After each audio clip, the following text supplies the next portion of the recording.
Maraming salamat po sa pagtangkilik ng ating video. Hinihikayat ko po kayong mag-like and subscribe para ma-update kayo sa susunod na nakabanata. Tara at umpisahan na natin. Sunod, sagot ni Zhang Ju. Pagtapos ay tumayo ito at pumili ng ilan sa mga may kakayahang general bilang kandidato sa pagpasok sa Carter Mansion para dukutin si Susan. Malaki ang tsansang magtagumpay ang taktika kung personal itong gagawin nina Zhang Ju at Yang Jian. Subalit sila ang emperor at military advisor. Paano gagawa ang pinakamatataas na pinuno ng mga bagay na maaaring mabigo? Kaya naman pinadala ang mga nasasakupan. Ilang minuto ang nakalipas nang magbihis si Bilyang ang mga napiling general na nangaling pa mula sa malayo at pumasok sa Mid-City. Sa Carter Mansion, nagtipon sa main hall ang mga miyembro ng pamilya Carter at mga elites mula sa iba't ibang sekta. Seryoso ang lahat at sobrang dilim at lungkot ng kapaligiran. Lumapit ang North Moana Army at nasa panganib ang Mid-City. Wala sa kanila ang masaya kahit na naharangan nila ang mga alon ng pag-atake ng North Moana Army. Nilikom ni Susan ang lahat para pag-usapan ang mga pagsugpo. Pero hindi sila nakaisip ng maayos na plano matapos ang mahabang pag-uusap. Naramdaman nila ang malupit na bigat sa kanilang mga braso nang maisip nila ang tungkol sa lakas ng North Moana Army at kung bakit mukhang walang paraan para makalabas. Sumimangot at napabuntong hininga si Susan. Wala bang paraan para mailigtas ang Mid-City? Kagustuhan ba ito ng Panginoon? Kung nandito si Daryl ay hindi na niya kailangan pang mag-alala tungkol dito. Hindi mapakaling bulong ni Dax. Pero kailangan niyang hanapin si Debra. Wala kaming ideya kung nasaan siya at walang makahanap sa lalaki. Tama. Tahimik na tumango ang lahat. Baka mayroong solusyon si Daryl. Isa pa, naging matagumpay ito sa pagtaboy sa North Moana Army noong sila'y nasa South Cloud World. Hindi mapakali ang lahat dahil hindi nila maturuan si Daryl. Emerus Carter. Tiningnan ni Chester si Susan at may init na nagsalita. Ginawa mo ang lahat ng iyong makakaya sa pag-uutos sa mga hukbo at hindi ka pa nagpapahinga ng maayos sa nakalipas na 2 araw. Ngayong tahimik si Yang Jian, bakit hindi mo subukang magpahinga? Hindi natin ibababa ang ating pagbabantay habang dinedepensahan ang Mid-City. Mapagmasid at maalagang lalaki si Chester. Pero hindi nito magawang tingnan si Susan na pagod na sa paghahawak sa sitwasyon. Sumang-ayon ang lahat sa kanya. Tama, magpahinga na po kayo, Emerus Carter. Hayaan niyo na sa amin ang Mid-City. Tama, kayo ang aming saligan dahil wala rito si Daryl. Kaya wag ninyong pagurin ang inyong sarili. Nagpakita ng pag-aalala ang lahat. Kahit na babae si Susan ay napatunayan nito ang kakaibang pamumuno niya sa grupo para sa pagdepensa sa pag-atak mula sa North Moana Army. Magaling. Bahagyang ngumiti si Susan matapos nitong marinig ang kanilang mga suhestyon at saka tumango. Labis itong naantig. Kung ganoon ay magpapahinga na ako. Salamat sa pagpapanatili ng ating depensa. Dahan-dahang lumabas ng hall si Susan at naglaho sa paningin ng lahat. Malalim ang ginawang pagbuntong hininga ni Susan sa bakuran, pagod na pagod ito. Kahit na matatag siya ay babae pa rin ito. Mahirap at maraming hinihingi ang responsibilidad nitong maging pinuno sa pagdepensa sa syudad. Peter Patter. Nang pumasok sa kwarto si Susan ay narinig nito ang mga pagyapak sa hardin sa di kalayuan. Pagtapos ay nagpakita sa kanyang harapan ang 100 tao na nakasuot ng itim, bawat isa ay naglabas ng ipinagbabawal na aura. Lahat ng mga taong iyon ay sabik na makita si Susan, nagliwanag ang kanilang mga mata. Si Jake Herald ang pinunong nagningning ang mga mata dahil sa pagkasabik. Mga general ng North Moana Army ang mga taong nakasuot ng itim, pinili ni Zhang Ju ang mga ito para sa misyong pagdukot kay Susan, si Jake ang kapitan sa operasyong iyon. Hiss! Nagulat at nanginig si Susan nang matuklasan niya ang mga ito. Sino ang mga taong ito? Sino sila para pumasok sa Carter Mansion? Tila nagtagumpay ang pagtawa at pagngiti ni Jake nang magkasalubong sila ng tingin ni Susan. Hindi ko inakalang magiging maayos ang pagdaloy nito.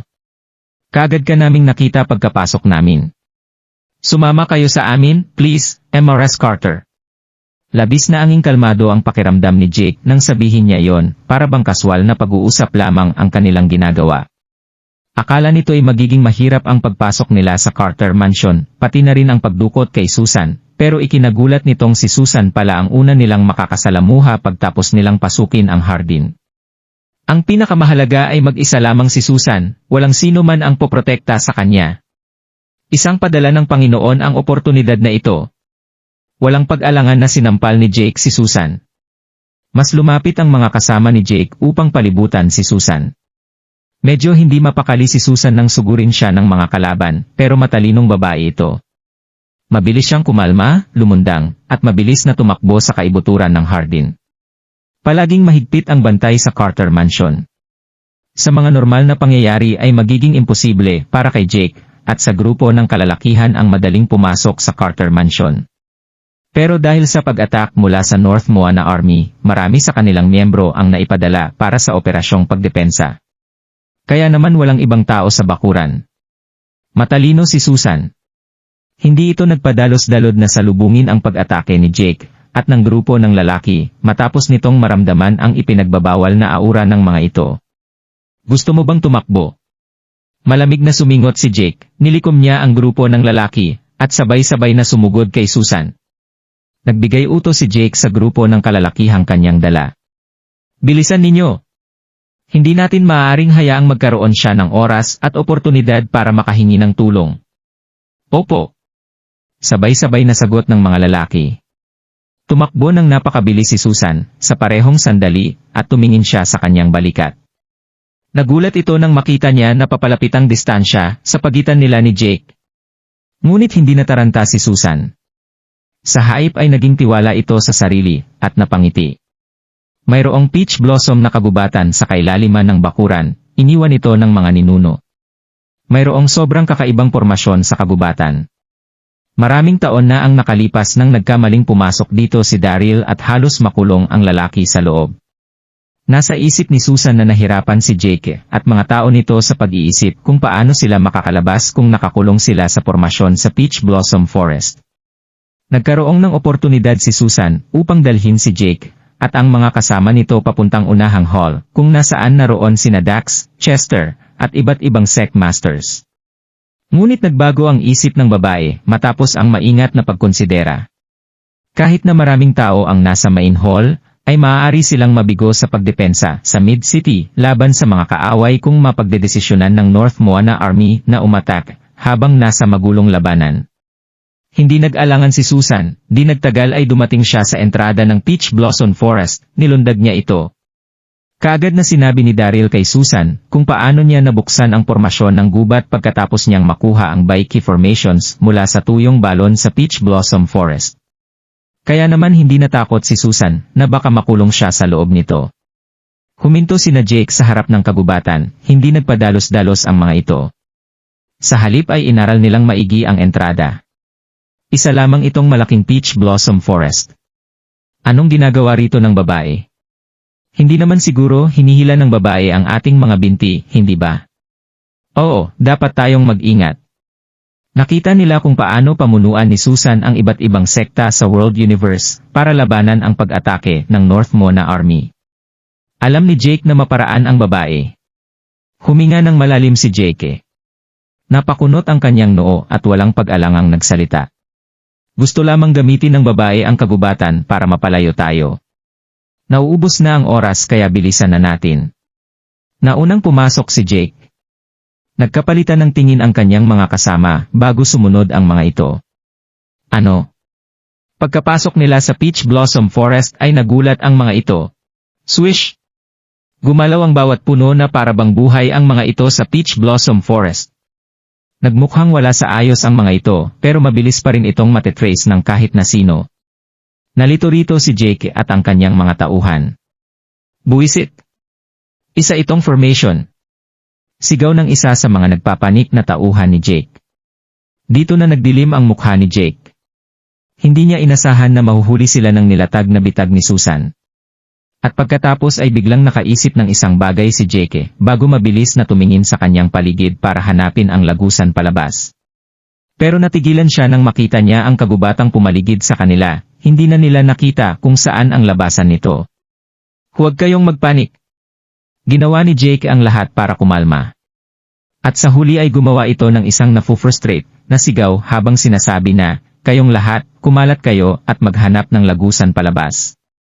Magpadala kayo ng signal sa sandaling makita nyo ang babaeng iyon. Huwag niyo siyang harapin ng mag-isa." Gumuho ang mukha ni Jake sa sobrang galit. Bilang isang general ng North Moana, matagal na niyang nakasama ang Emperor sa iba't ibang laban.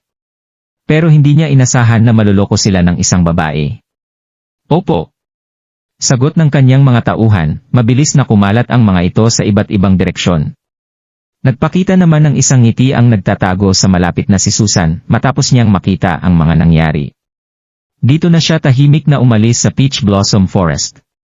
Napansin ni Susan na punong-puno ng fighting spirit at lakas ang mga lalaking iyon, kaya hindi magiging madali para sa kanya ang pag-ambush sa mga ito. Kaya napagdesisyonan nitong subukan na ikulong ang mga sundalo sa formation na bumalot sa Peach Blossom Forest.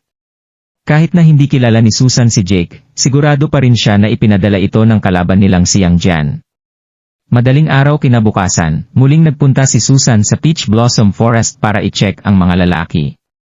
Hindi nagtagal ay nakita niya si Jake at ang mga tauhan nito sa gitna ng gubat.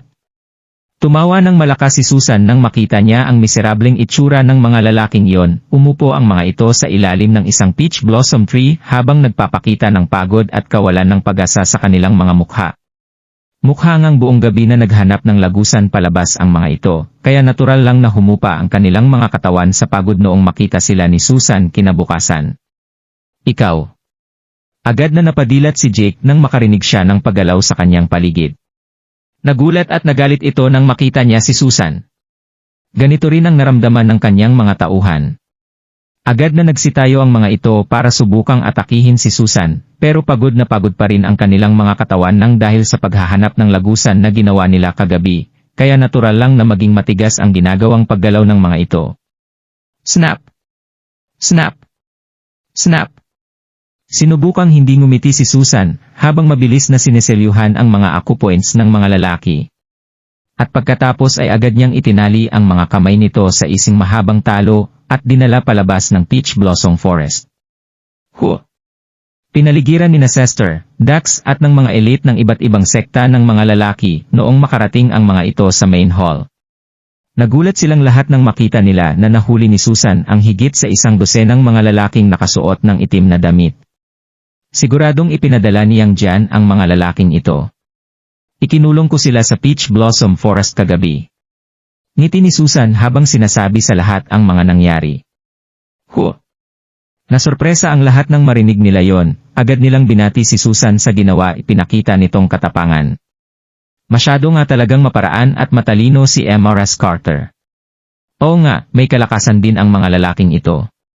Mukha silang pamilya, kamukha nila ang mga sundalo ng North Moana na umatake sa atin.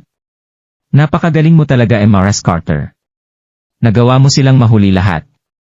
Ipinakita ng lahat ang paghanga nila kay Susan, nasabik silang lahat ng husto sa ginawa nitong paghuli sa mga lalaki. Mula noong manakop ang mga sundalo ng North Moana, walang tigil na naging passive sa pakikipaglaban ang World Universe, walang tigil na umatras ang mga ito sa mga kalaban.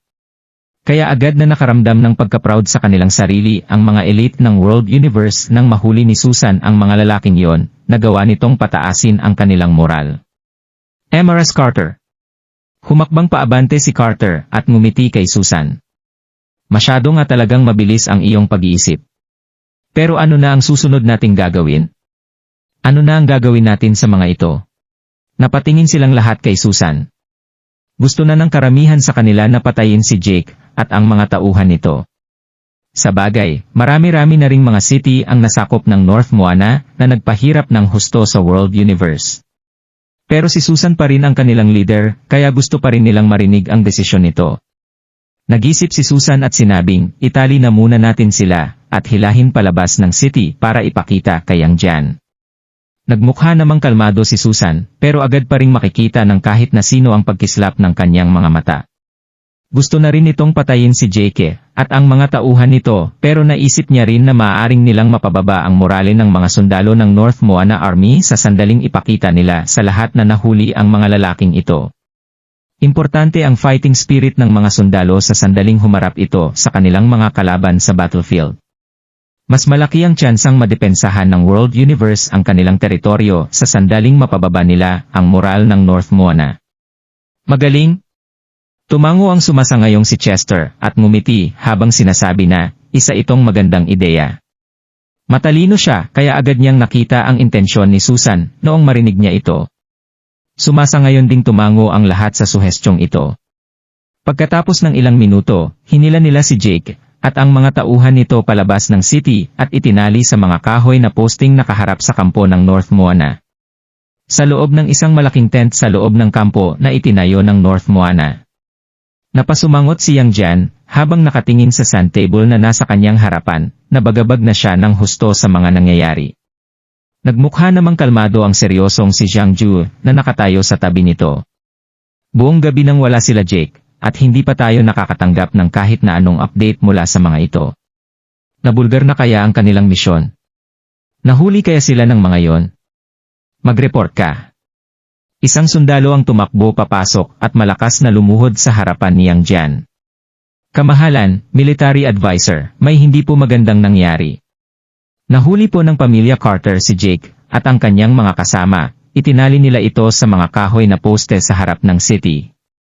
Ano? Nasurpresa at nagalit si Yang Jian nang marinig niya ito. Tama ba ang mga sinabi mo? Totoo po ang lahat ng mga sinabi ko. Nag-iingat na sinabi ng sundalo, nagpawis ito ng husto sa kanyang sarili.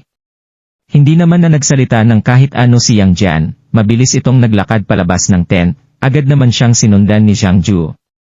Agad na nagberde sa sobrang galit ang mukha ni Yang Jian noong makalabas siya sa tent at makita ang sitwasyon sa kanyang harapan. Doon niya nakitang nakatalo sa mga kahoy na poste ang nakayukong si Jake at ang kanyang mga tauhan. Hindi na ipinakita ng mga ito ang postura at aura ng mga sundalo sa North Moana. Hayop! Mga hayop! Dito na nag-react si Yang Jian. Nagpakita siya ng isang galit na sigaw bago malakas na sabihing, ipadala mo sa lahat ang aking utos na atakihin ang city. Wala kayong bubuhayin na kahit na sino maging ang pamilya Carter at ang mga elite ng iba't ibang sekta ng World Universe. Halos isigaw na ni Yang Jian hanggang sa dulo ng kanyang lalamunan ang huling bahagi ng command na yon. Kilala ang mga sundalo ng North Moana sa siyam na mga kontinente. Para naman kay Jake at sa kanyang mga tauhan, nabigo ang mga general ng North Moana na atakihin ang isang babae, at sa halip ay nahuli at idinisplay ang mga ito sa harap ng city. Isa itong malaking kahihiyan para sa mga sundalo ng North Moana. Gustong ipakita ni Yang Jian ang kanyang lakas sa mga sibilyan nang subukan niyang sakupin ang Mid-City, pero wala na siyang pakialam pa rito ngayong nagalit na siya ng husto. Boom! Boom! Boom! Mabilis na bumuo ng formation ang mga sundalo ng North Moana. At sa loob ng ilang segundo ay maririnig ang tunog ng mga tambol. Muling gumawa ang North Moana ng isang hindi mapapantayang pagsugod sa Mid-City. Samantala, sa isang bahagi ng dagat na may ilang daang kilometro ang layo mula sa Donghai City. Isang kahoy na bangka ang nagpalutang-lutang sa ginta ng malalakas na alon ng karagatan. Makikitang nakaupo sa baw ng bangka ang nakapikit na si Rama habang nasa gitna ng kanyang meditation. Makikita naman sa kanyang likuran ang nagsasagwan na si Donoghu gamit ang isang pares ng mga sagwan. Hindi nawala ng atensyon ni Donoghu kay Rama kahit na nagsasagwan siya ng bangka. Dito na nagpakita ang kaunting hinanakit sa kanilang mga mata. Nawalan na si Donoghu ng ganang mabuhay matapos siyang kapunin ni Rama at puwersahin na maging apprentice nito. Kinamumuhian ng husto si Donoghu si Rama kaya wala na siyang inisip kundi paghihiganti nitong nakaraang 2 araw. Pero nagawang masugatan ng husto ni Rama ang kanyang energy field noong kapunin siya nito at nasugatan din ng husto si Donoghu kaya matatagalan pa ang pagre-recover ng kanyang katawan. Para naman kay Rama na natuto sa Budismo, nagawa nitong mag-recover sa loob lang ng 1 araw. Walang nagawa si Donoghu, kundi ipakita ang kanyang hinanakit sa monghe. Nang biglang imulat ni Rama ang kanyang mga mata. Tapos na siya sa pagkukultivate, kaya dahan-dahan siyang tumayo sa baw ng bangka. At pagkatapos ay dahan-dahang tumingin si Rama sa dagat na nasa kanyang harapan, bago magtanong ng, Vikara, gaano pa katagal bago tayo makarating sa World Universe? Vikara ang naging dharma name ni Donoghu. Sumagot naman si Donoghu ng, pagkatapos ng kalahating araw ay makikita mo na ang daungan ng World Universe. Na-curious ng husto si Donoghui, kaya napatanong ito ng, Master, narinig ko na umatek raw ang North Moana sa kontinente ng World Universe. Masyado pong magulo roon ngayon, kaya bakit po tayo pupunta rito? Nalaman ni Donoghui na ang pinanggalingang Temple of Enchanted Retreat ni Rama ay isang lugar na malayo sa kabihasnan ng libo-libong taon. Bihira lang bumaba ang mga monghe ng templong iyon sa bundok. Na-curious si Donoghui kay Rama dahil bilang pinuno ng templong iyon, hindi dapat ito bumaba kailanman sa bundok. Pero nagawa pa rin itong itanong kay Donoghui ang sitwasyon ng siyam na mga kontinente na parabang mayroon itong misyon. Nagbuntong hininga si Rama habang tinititigan ang tubig at asul na kalangitan sa kanyang harapan. Hindi nakatulong ang payapang kapaligiran para mapanatag ang kanyang isipan. At sa halip ay mas nagalala pa ito habang sinasabi na mayroong isang pangitain sa bulubundukin ng Chaotic Mountain na haharap ang siyam na mga kontinente sa isang malaking delubyo. Kinakailangang magkaisa ng mga pinuno ng bawat kontinente para matalo ang delubyong ito. At pagkatapos ay agad na lumingon si Rama kay Donoghui bago ipagpatuloy ang kanyang pagsasalita. Ang North Moana ngayon ang pinakamalakas sa siyam na mga kontinente. Pero ginamit ni Yang Jian ang lakas ng kanyang mga hukbo para sakupin ang ibang mga kontinente.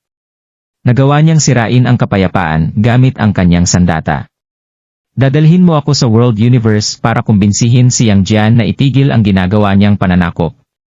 Nasa bingit ng panganib ngayon ang kaligtasan ng lahat sa siyam na mga kontinente. Ano? Natigilan si Donoghui nang marinig niya iyon. Gustong hikayatin ng mongheng ito si Yang Jian na itigil ang digmaan. At sinabi niya rin na mayroong pangitain sa Chaotic Mountain Range. Anong klaseng pangitain ang magbibigay ng banta sa kaligtasan ng siyam na mga kontinente? Inisip ni Donoghui ang tungkol sa bagay na yon. Agad na nablangko ang kanyang isipan matapos iproses ang lahat ng impormasyon na kanyang natanggap. Dito na siya nalunod sa mga bagay na kanyang iniisip ng ilang sandali. Samantala, sa Mid-City ng World Universe. Naging impyerno na sa mga sandaling ito ang Mid-City, na mula na ang lupa sa dami ng dugong dumanak dito. Makikitang nakahandusay sa lupa ang pamilya Carter, at ang mga disipulo ng iba't ibang sekta matapos nilang harapin ang napakalakas na pag-atake ng North Moana. 5 oras nang nagaganap ang laban na ito. At sa loob ng 5 oras na yon ay nagawa ng magtamo ng pamilya Carter, at ng iba't ibang mga sekta ng mga casualty. Noong una ay nasa 300,000 ang mga sundalo ng World Universe sa Mid-City. Pero pagkatapos ng madugong laban na ito, nagtamo ng matinding pinsala ang panig ng World Universe, kaya nasa 100,000 na lang ang mga sundalong natitira sa Mid-City. Habang ang mga sundalo naman ng North Moana ay nagkaroon lang ng 1-0 na casualty. Masyado itong malakas para sa World Universe. Masyado nang naging halata ang pagitan sa lakas ng magkabilang panig, kaya hindi na kaya pa ng pamilya Carter, at ng iba't ibang sekta na depensahan ang kanilang masasarili. Pero nagnitngit lang ang kanilang mga ngipin sa pangyayaring ito, habang nagpapatuloy sa pakikipaglaban. Nakataya sa labang ito ang Mid-City. Kaya napuwersa ang ibang mga city, at ilang malalaking pamilya na suportahan ang pabagsak na Mid-City sa lahat ng direksyon. Pero hindi pa rin nila nagawang labanan ang malakas na mga hukbo ng North Moana. Nagpatuloy ang matinding laban habang walang tigil na tumataas ang casualty sa panig ng World Universe. Kasalukuyang nasa gitna ng digmaan ngayon ang Mid-City na nabalot ng makapanindig balahibong sigaw ng mga sundalo. Nabalot ng matapang na amoy na dugo ang paligid na bumalot maging sa maliwanag na sinag ng araw sa city. Walang tigil na lumaban ang pamilya Carter, at ang iba't ibang mga sekta at puwersa sa paligid, at sa huli ay napilitan silang lahat na umatras sa mansyon ng mga Carter. Nasa ilalim na ni Yang Jian ang kalahati ng Mid-City. Masyadong naging matindi ang sitwasyong ito para sa World Universe, pero hindi pa rin sumusuko rito ang pamilya Carter at ang iba't ibang mga sekta. At sa halip ay nagawa pa ng mga itong ipagpatuloy ang madugong laban. Isang imahe ang matapang na tumayo habang nakikipaglaban ng malapitan. Siya ay walang iba kundi si Dax. Nababalot ng dugo si Dax na nagtamo ng ilang mga sugat mula ulo hanggang paa. Hindi na bababa sa 100 ang bilang ng kanyang mga sugat. Nakatayo naman sa kanyang likuran sina Susan at Chester, kasama ng iba't ibang mga sect master, hanggang sa huli nilang mga lakas. Hindi na nagawa pang tumayo ng diretsyo ng mga ito, pero hindi pa rin nawala ang determinasyon sa kanilang mga mukha. hindi sila nagpakita ng kahit kaunting senyales ng pagsuko habang mahigpit na hinahawakan ang kanilang mga sandata. Dumagsa naman sa kanilang harapan ang napakaraming mga sundalo ng North Moana. Imposible na para sa kanilang patayin ang marami sa mga ito. Walang kapagurang lumaban si Dax na kasalukuyang gumagamit sa natitira niyang lakas, hindi na rin niya mahawakan ng diretso ang dalawa niyang mga palakol. Pero sa huli ay nagawa pa rin itong magngit-ngit habang sumusugod sa mga sundalo. Kilala si Dax sa bayolente nitong pasensya at pagkatao na palaging pumapanig sa tama. Alam niyang hindi na sila mananalo sa labang iyon, pero gusto pa niyang pumatay ng ilan pang mga kalaban. Bumalik ka, Dax. Umatras na tayo at huwag nang sumugod pa. Nabahala ng husto si Susan at ang kanyang mga kasama na dahan-dahang umaatras noong makita nila ang ginawang pagsugod ni Dax. Pero hindi na sila narinig pa ni Dax. Masyado na itong naging abala sa pakikipaglaban. Parami ng parami ang mga kalaban na pumaligid na parang kidlat sa sumusugod na si Dax. At sa huli ay nakahanap ng pagkakataon ang isang sundalo ng North Moana na makapunta sa likuran ni Dax kaya agad nitong sinaksak sa likod ang sugatang si Dax gamit ang hawak nitong sibat. P50. Agad na sumirit ang dugo sa sugat ni Dax. Puff. Naramdaman ni Dax ang pagkawala ng lakas sa kanyang katawan, masyado na siyang mahina. Malapit na itong mapaluhod sa lupa. Sa parehong oras, ang ilan sa mga sundalo ng North Moana ay kinuha ang oportunidad para tumira at saksakin si Dax gamit ang mahahaba nilang espada. Dax! Sumigaw si Chester at mabilis na pinuntahan si Dax. Pinagtanggol niya si Dax gamit ang kanyang kanang kamay para gumawa ng isang protective shield. Klang! Klang! Klang! Isang dosenang mga espada ang tumama sa protective shield at nagbigay ito ng malakas na tunog ng bakal na nagkikiskisan. Si Chester ay isang level 4 martial emperor pero marami na siyang nagamit na internal energy noong laban. Namumutla na ang kanyang mukha dahil sa lakas na ginamit niya noong kinalaban niya ang mga sundalo ng North Moana. Ang yabang niya naman. Isang tao ang nagbigay ng komento bago nila nakita ang figura nito. Ito ay si Gonggong. Ang matapang na si Dax at Chester ay nakuha ang atensyon ni Gonggong sa ilang sandali. Pero, hindi na mapakali si Gonggong nung nakita niya ang dalawang ito na nasugatan matapos nilang patayin ang mga sundalo ng North Moana. Click!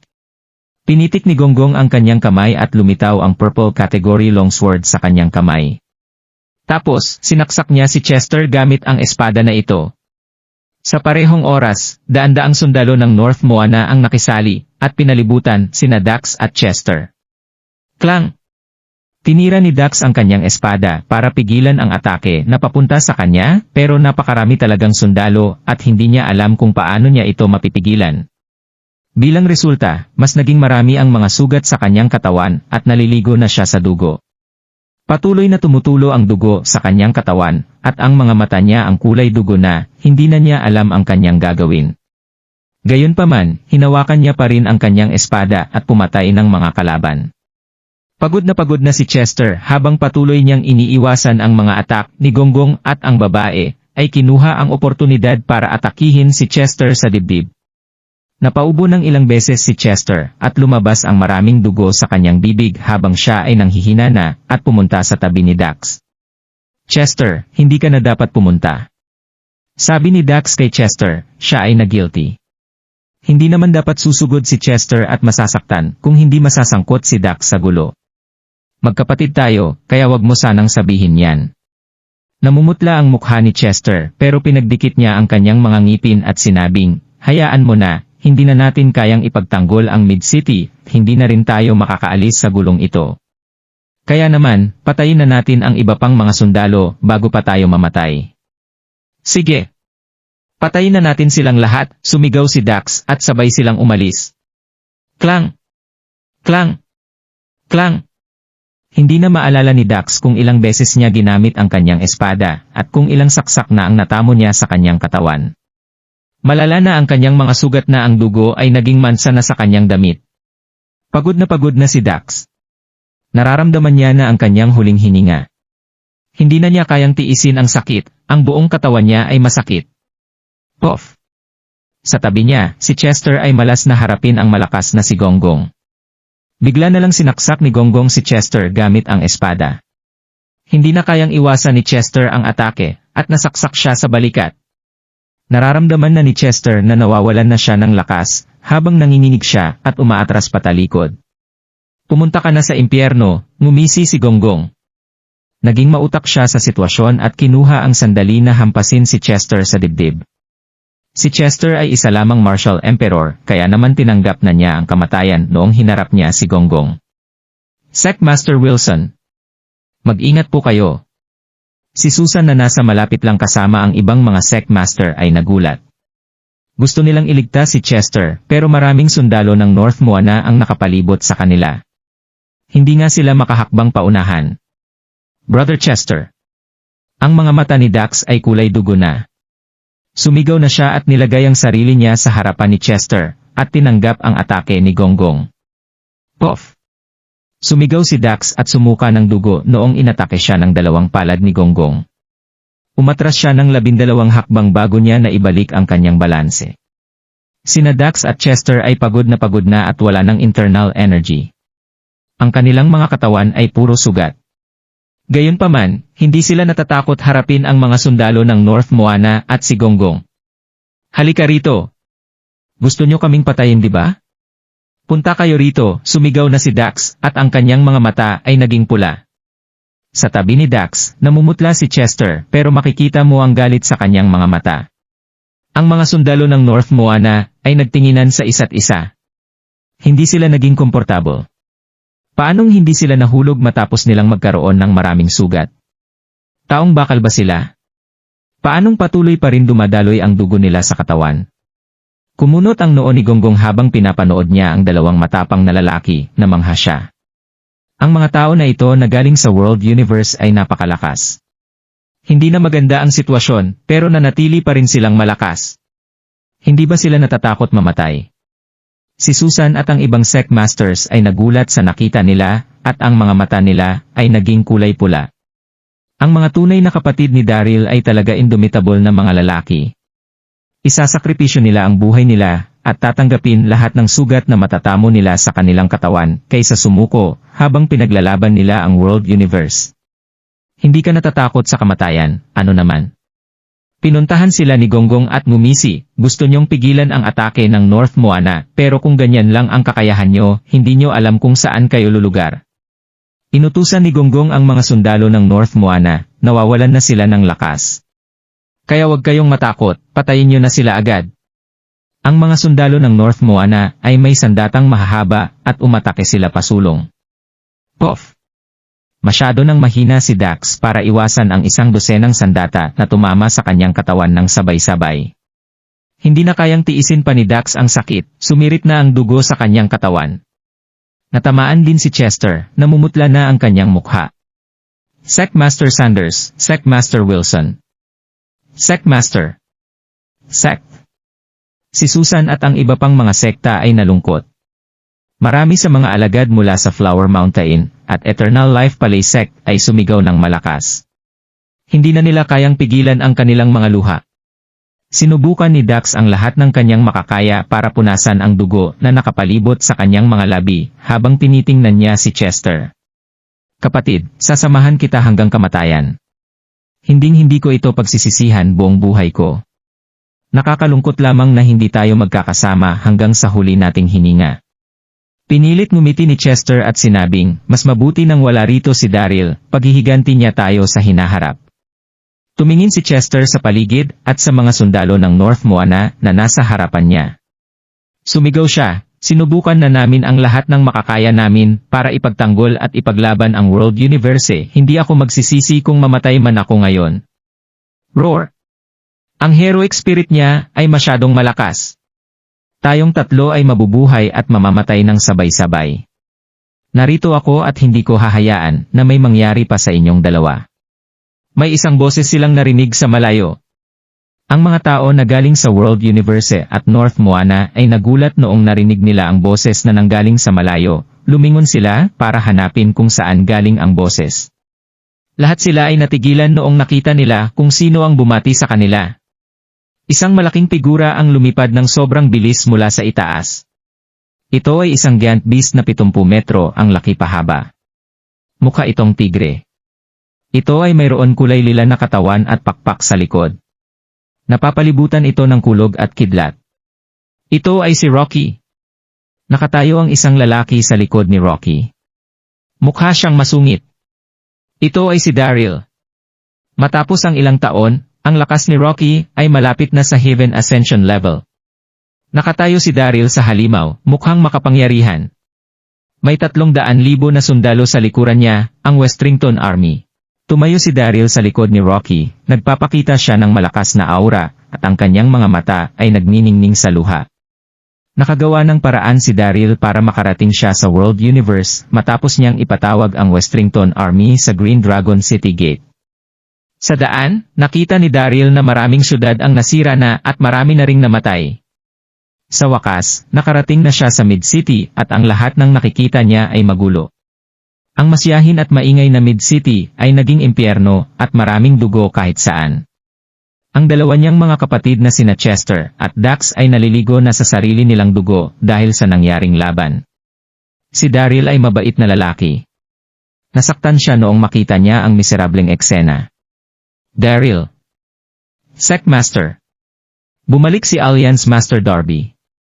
Maraming sumigaw mula sa mga tao galing sa World Universe noong nakita nila si Daryl.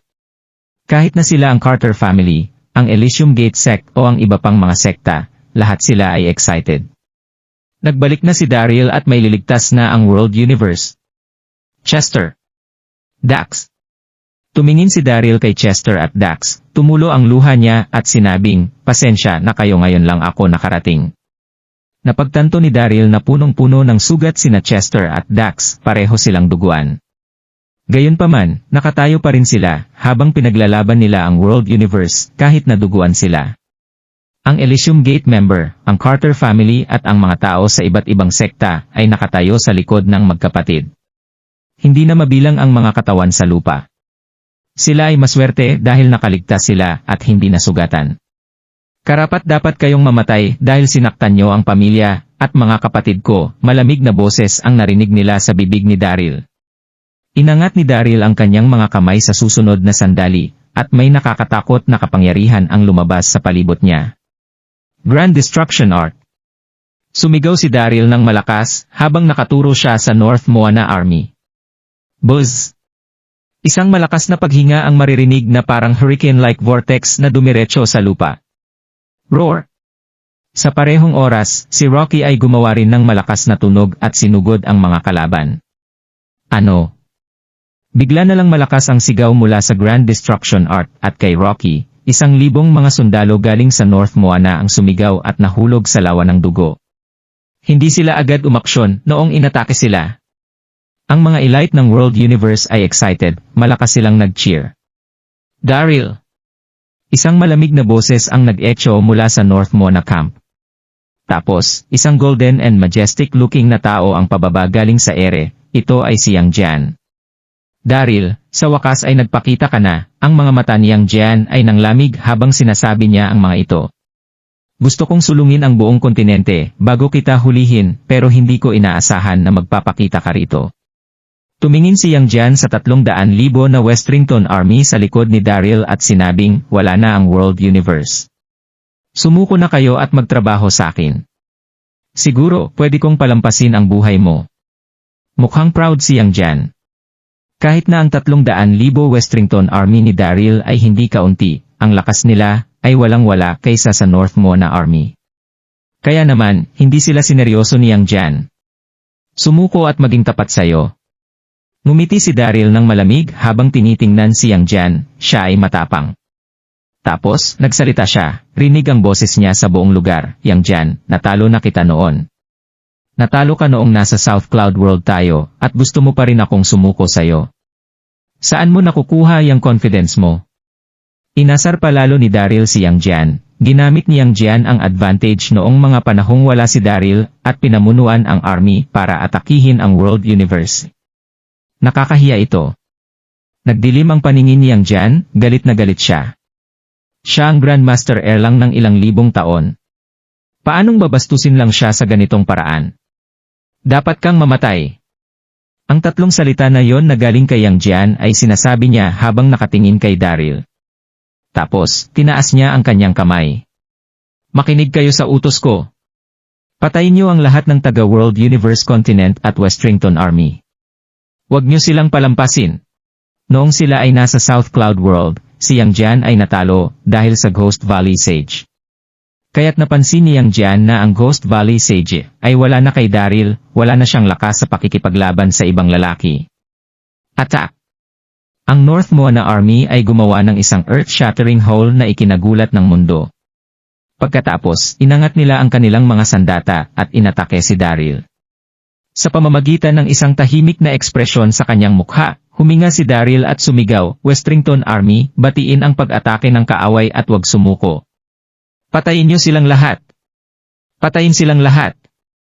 Daan-daang libong Westrington Army ang tumugon ng malakas ng magkakaisa habang ina-attack nila ang mga kaaway.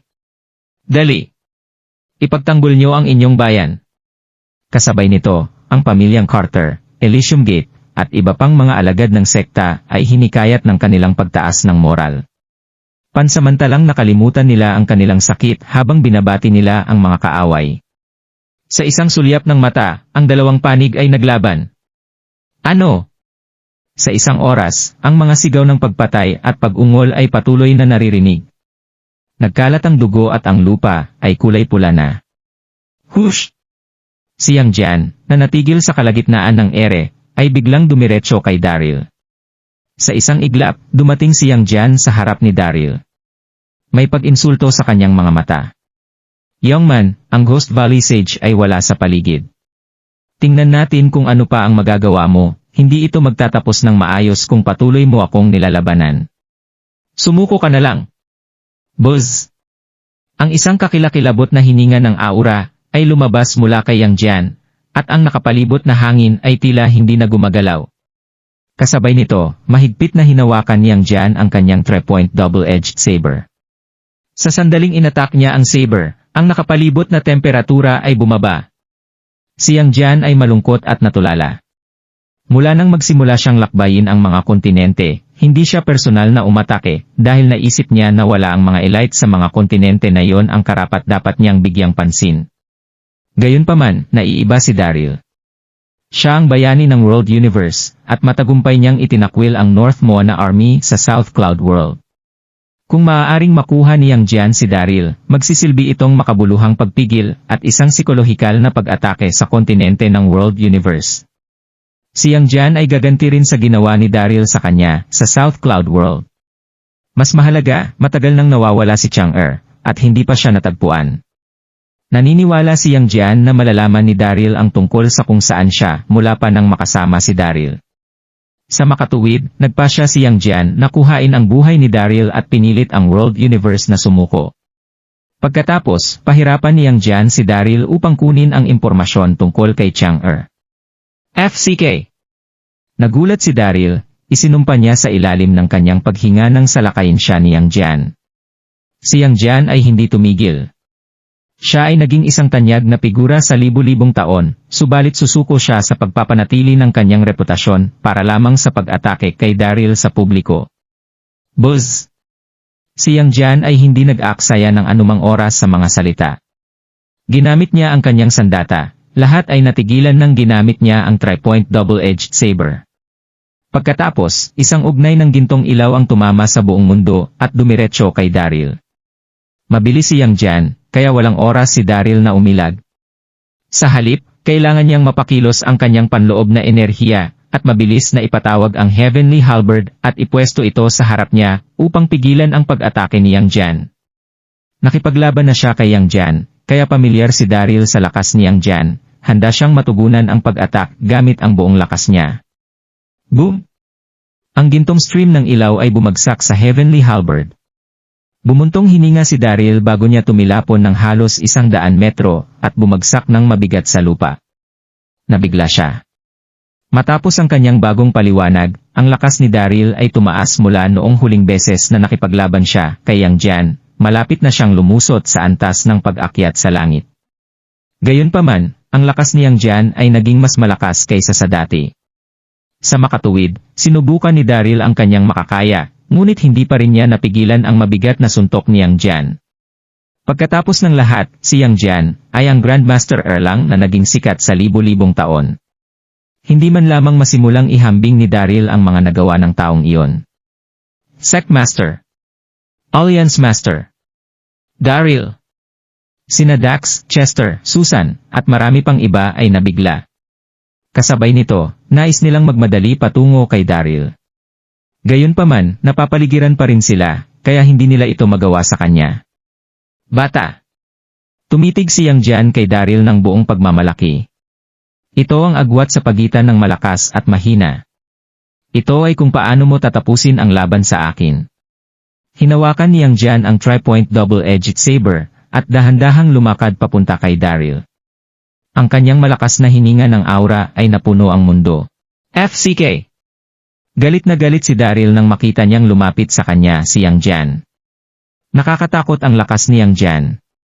Hindi siya mapigilan ni Daryl kahit na matapos niyang magamit ang lahat ng kanyang lakas. Buzz! Sa susunod na oras, naisip ni Daryl ang isang bagay, at binuksan niya kaagad ang Seven Treasures Exquisite Pagoda. 12 ng mga makapangyarihang mga numero ang lumitaw mula dito, at kabilang sa mga ito ay sina Bradley at Yuan Tiangang. Hawakan mo siya. Nagbigay si Daryl ng utos nang lumitaw ang mga numero. Kasabay nito, mabilis siyang umatras. Buzz!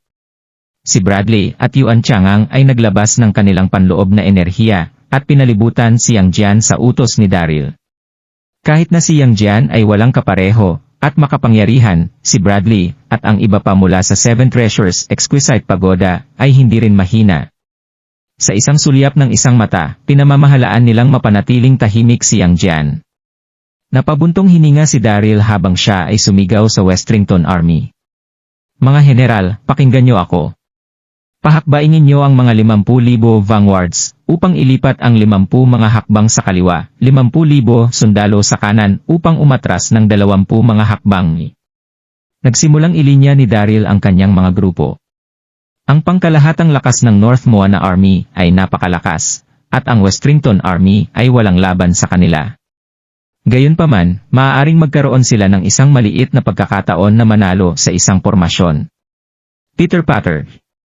Mabilis na umakison ang mga sundalo ng Westrington at mabilis na binago ang kanilang pagbuo. Makinig kayo, mga sundalo. Si Jiang Ju ay umangat sa himpapawid nang makita niya na ang North Moana Army ay malapit ng atakihin. Malakas siyang nag-utos, kayong lahat. Umatras kayo at lumayo mula sa kalaban pansamantala. Bilang komandante militar ng North Moana Army, si Jiang Ju ay may isang mahusay na plano. Hindi niya bibigyan ng pagkakataon si Daryl na sirain ang kanyang plano.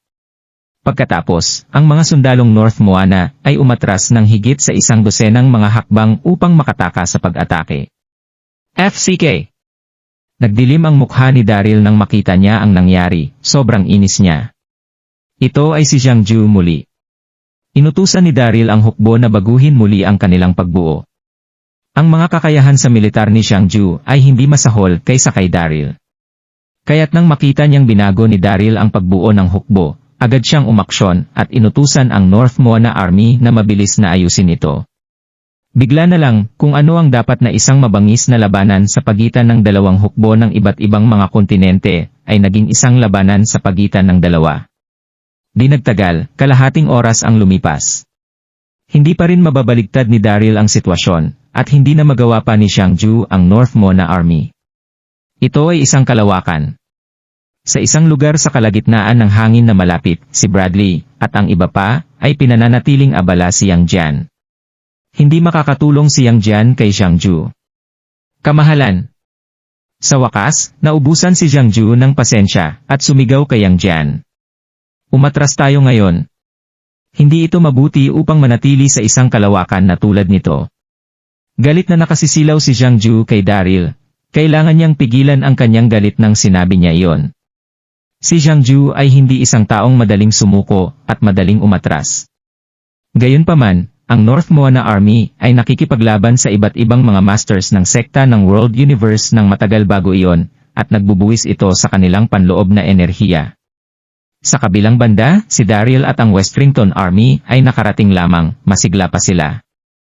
Sa ilalim ng gayong mga kalagayan, nakapipinsala sa North Moana Army na magpatuloy sa labanan. Wala silang ibang pagpipilian kundi ang umatras upang ang kanilang mga sundalo ay makabawi mula sa kanilang pagkapagod. Si Yang Jian ay pumayag.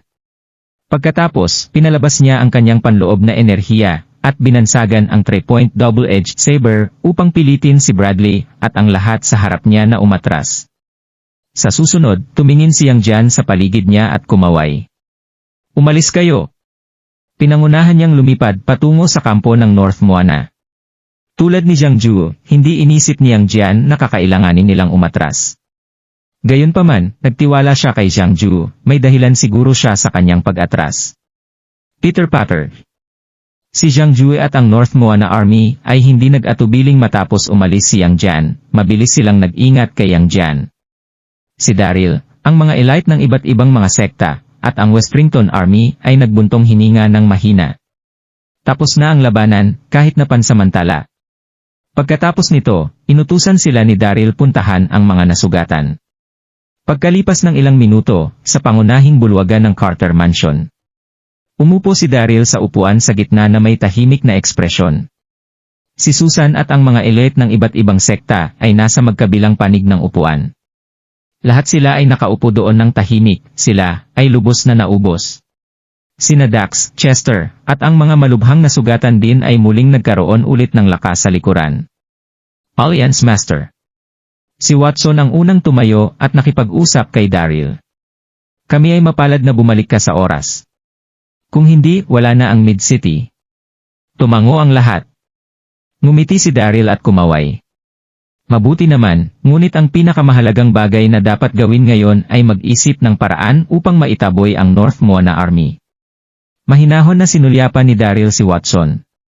Si Watson, na isang roge, ay palaging nainis kay Daryl. Gayunpaman, hindi naisip ni Daryl si Watson pagkatapos niyang makita kung paano ipinagtanggol ni Watson ang Mid-City sa mga alagad ng Tucker Cult. Sinabi rin ni Susan kay Daryl na ang mga sekta ay hinalal siya bilang Alliance Master.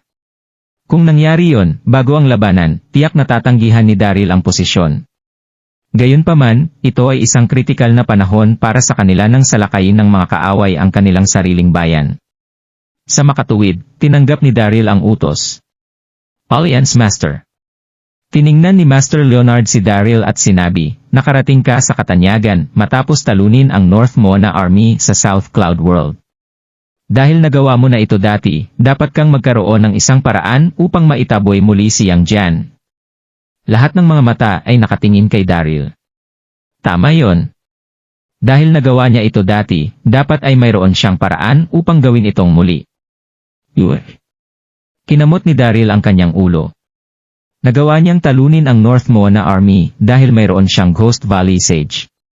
Walang ideya si Daryl kung nasaan ang Ghost Valley Sage sa sandaling iyon. Kung walang tulong ng Sage, hindi alam ni Daryl kung paano talunin si Yang Jian. Naisip ni Daryl at ngumiti ng mapait. Napag-isip ni Yang Jian ang aking mga taktika. Maswerte ako na binugbog ko siya dati. Natatakot ako na mahirap para sa akin na gawin itong muli. Nagbuntong hininga ang lahat ng marinig nila yon, sila ay nabigo at nabalisa.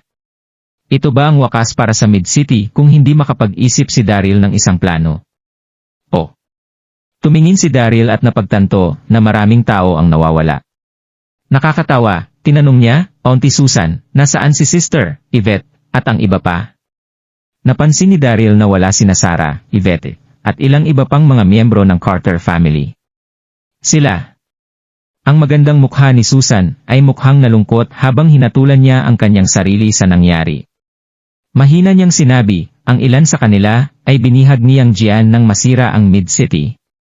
Nakaramdam si Susan ng kasalanan at puspos ng puso tuwing naisip niya ang kanyang anak na babae, at si Yvette, sinisi niya ang sarili sa kanilang masamang kapalaran. Sinisi niya ang kanyang sarili sa kanyang kawalan ng kakayahan bilang isang komandante, na nagresulta sa pagkuha ng kababaihan. Naisip ni Susan ang maraming paraan upang iligtas si Sarah, at ang iba pa, ngunit ang lahat ng kanyang mga plano ay nabigo. Ang kampo ng North Moana ay mababantayan, at mas mahirap na tumingin sa base kaysa umakyat sa kalangitan. Ano? Nagulat si Daryl nang marinig iyon.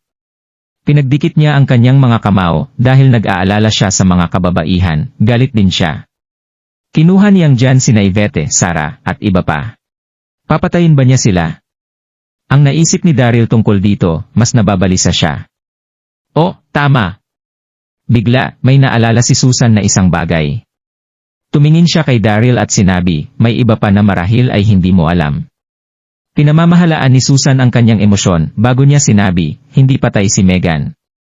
Nasa kulungan na siya ngayon. Pagkatapos, isinaysay ni Susan ang sitwasyon kay Daryl tungkol sa kung paano lumitaw si Megan at nagpadala sa kanila ng isang mensahe. Ano?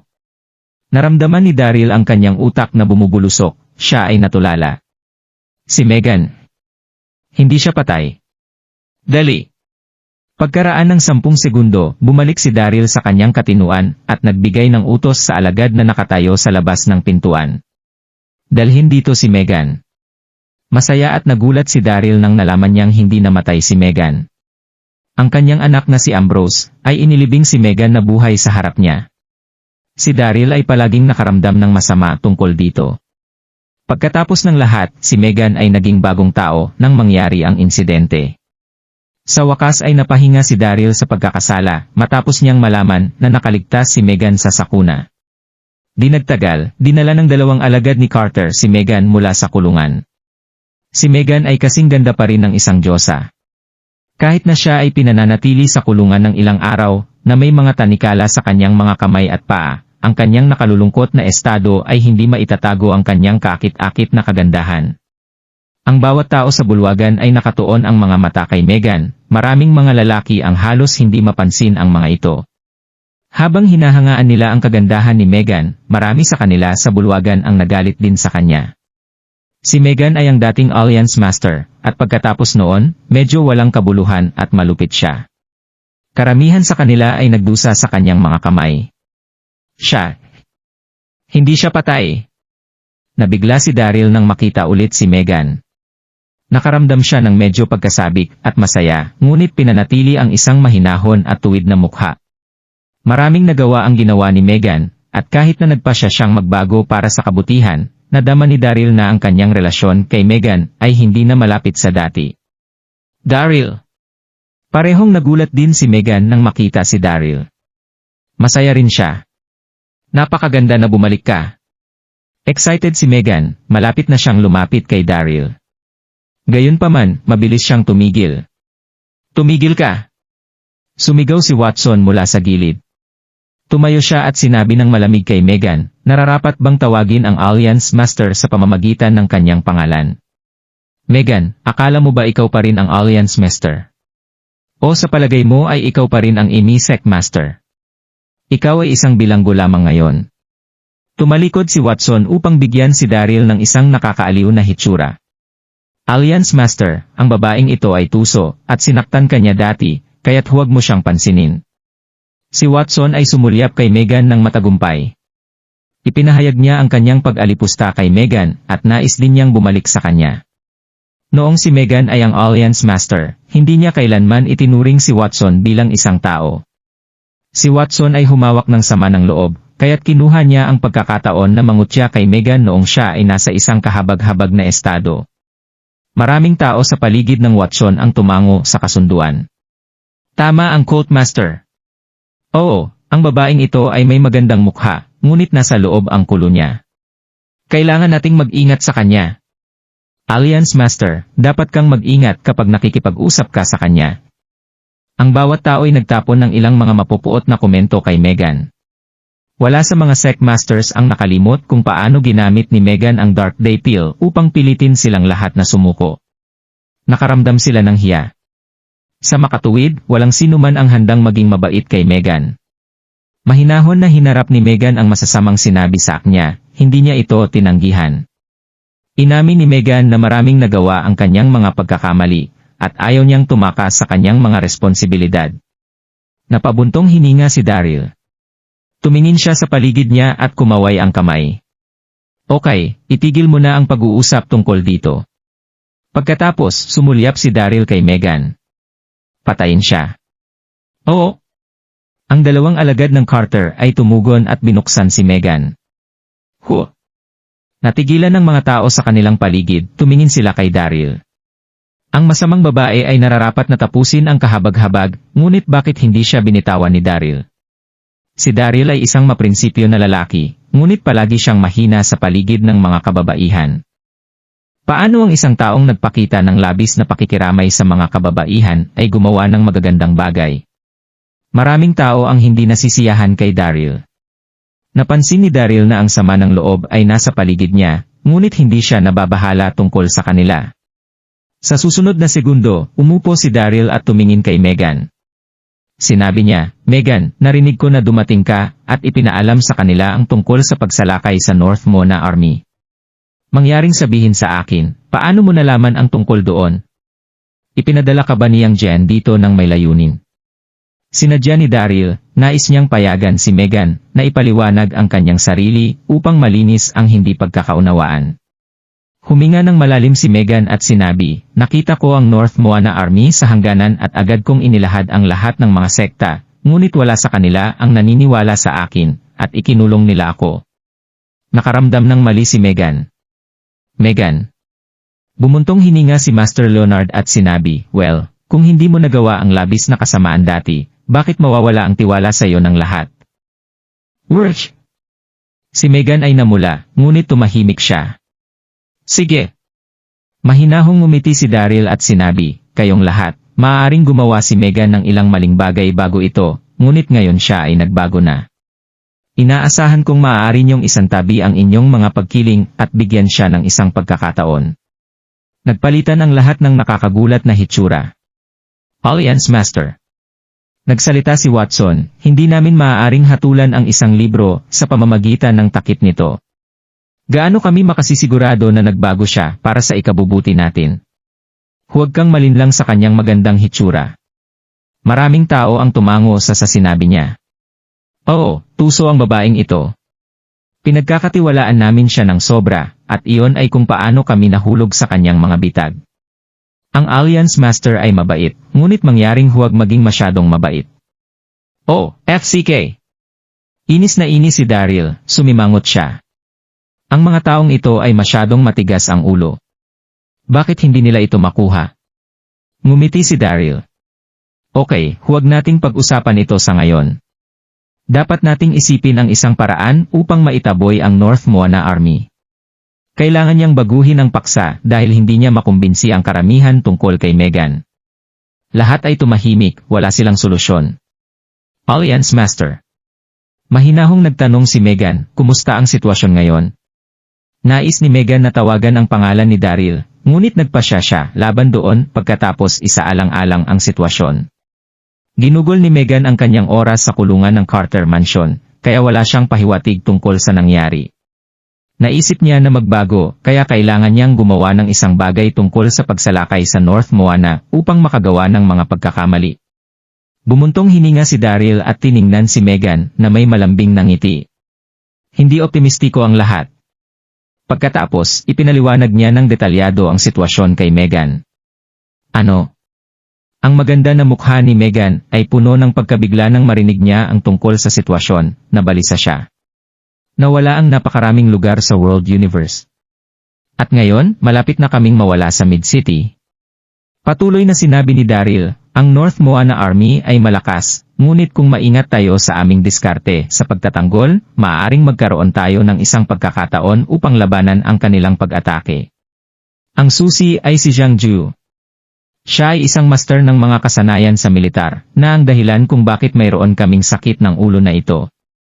Labis na nakaramdam si Daryl. Nakipaglaban siya kay Zhang Ju, nang higit sa isang beses sa South Cloud World, ang utos ay ginamit ang mga sibilyan bilang isang pader ng pagtatanggol. Walang pagpipilian si Daryl kundi ang umatras sa South Cloud World Royal City. Ito ay pagkatapos lamang na lumitaw ang Ghost Valley Sage mula sa Seven Treasures Exquisite Pagoda na ang sitwasyon ay nabaliktad. Gayunpaman, ang Ghost Valley Sage ay mas gugustuhing mamatay kaysa maglingkod kay Daryl. Pumayag siyang tulungan si Daryl na minsan upang maitaboy ang pag-atake ng North Moana Army bago siya umalis. Walang nakakaalam kung saan siya nagpunta. Kung wala ang Ghost Valley Sage, si Daryl ay walang tugma sa tuso at mabisyo na si Jiangju. Mas mahalaga, ang North Moana Army ay umatras lamang mula sa pansamantalang labanan. Tiyak na ilulunsad nila ang isa pang pag-atake matapos nilang mabawi ang kanilang sigla. Sa oras na yon, kahit na ang Westrington Army ay kulang na sa tao. Jiangju. Nanginig si Megan nang marinig niya ang pangalan na ito. Natigilan siya. Nakaramdam si Megan ng kaunting pagkakasala at pagkabalisa na paalalahanan si Jiangju. Pinilit niya ang lalaki sa pagsuko ng kanyang immortal pure scriptures sa libingan ni Lubu at sinaksak siya ng isang sandata na malupit. Iyon ang isa sa mga pinakamabisyo na bagay na nagawa ni Megan noong nakaraan. Nagsisisi siya na kahit nalaman niya na si Jiangju ay nakaligtas sa kanyang pag-atake. Di nagtagal, kumalma si Megan at tumingin kay Daryl. Mahina niyang sinabi, "Alliance Master, may paraan ako upang makitungo kay Jiangju." Nagmuni-muni si Megan at nagpatuloy sa isang seryosong tono. Kahit na si Jiangju ay mahusay sa mga kasanayan sa militar, ang kanyang mga pamamaraan ng pagbuo ay hindi mahihiwalay mula sa mga form ng cosmic orbit. Tiyak na makikipag-usap tayo sa kanya kung titingnan natin ito. Nanginginig si Megan habang nagsasalita. Siya ay matindi sa kanyang paniniwala, pero siya ay magaling sa mga tuntunin ng paglilinang. Kahit na hindi niya natutunan ang buong Immortal Pure Scriptures, pinamamahalaang niya na maunawaan ang kakanyahan ng mga banal na kasulatan mula sa pagmumuni-muni. Ang Immortal Pure Scriptures ay naglalaman ng malawak at malalim na kaalaman.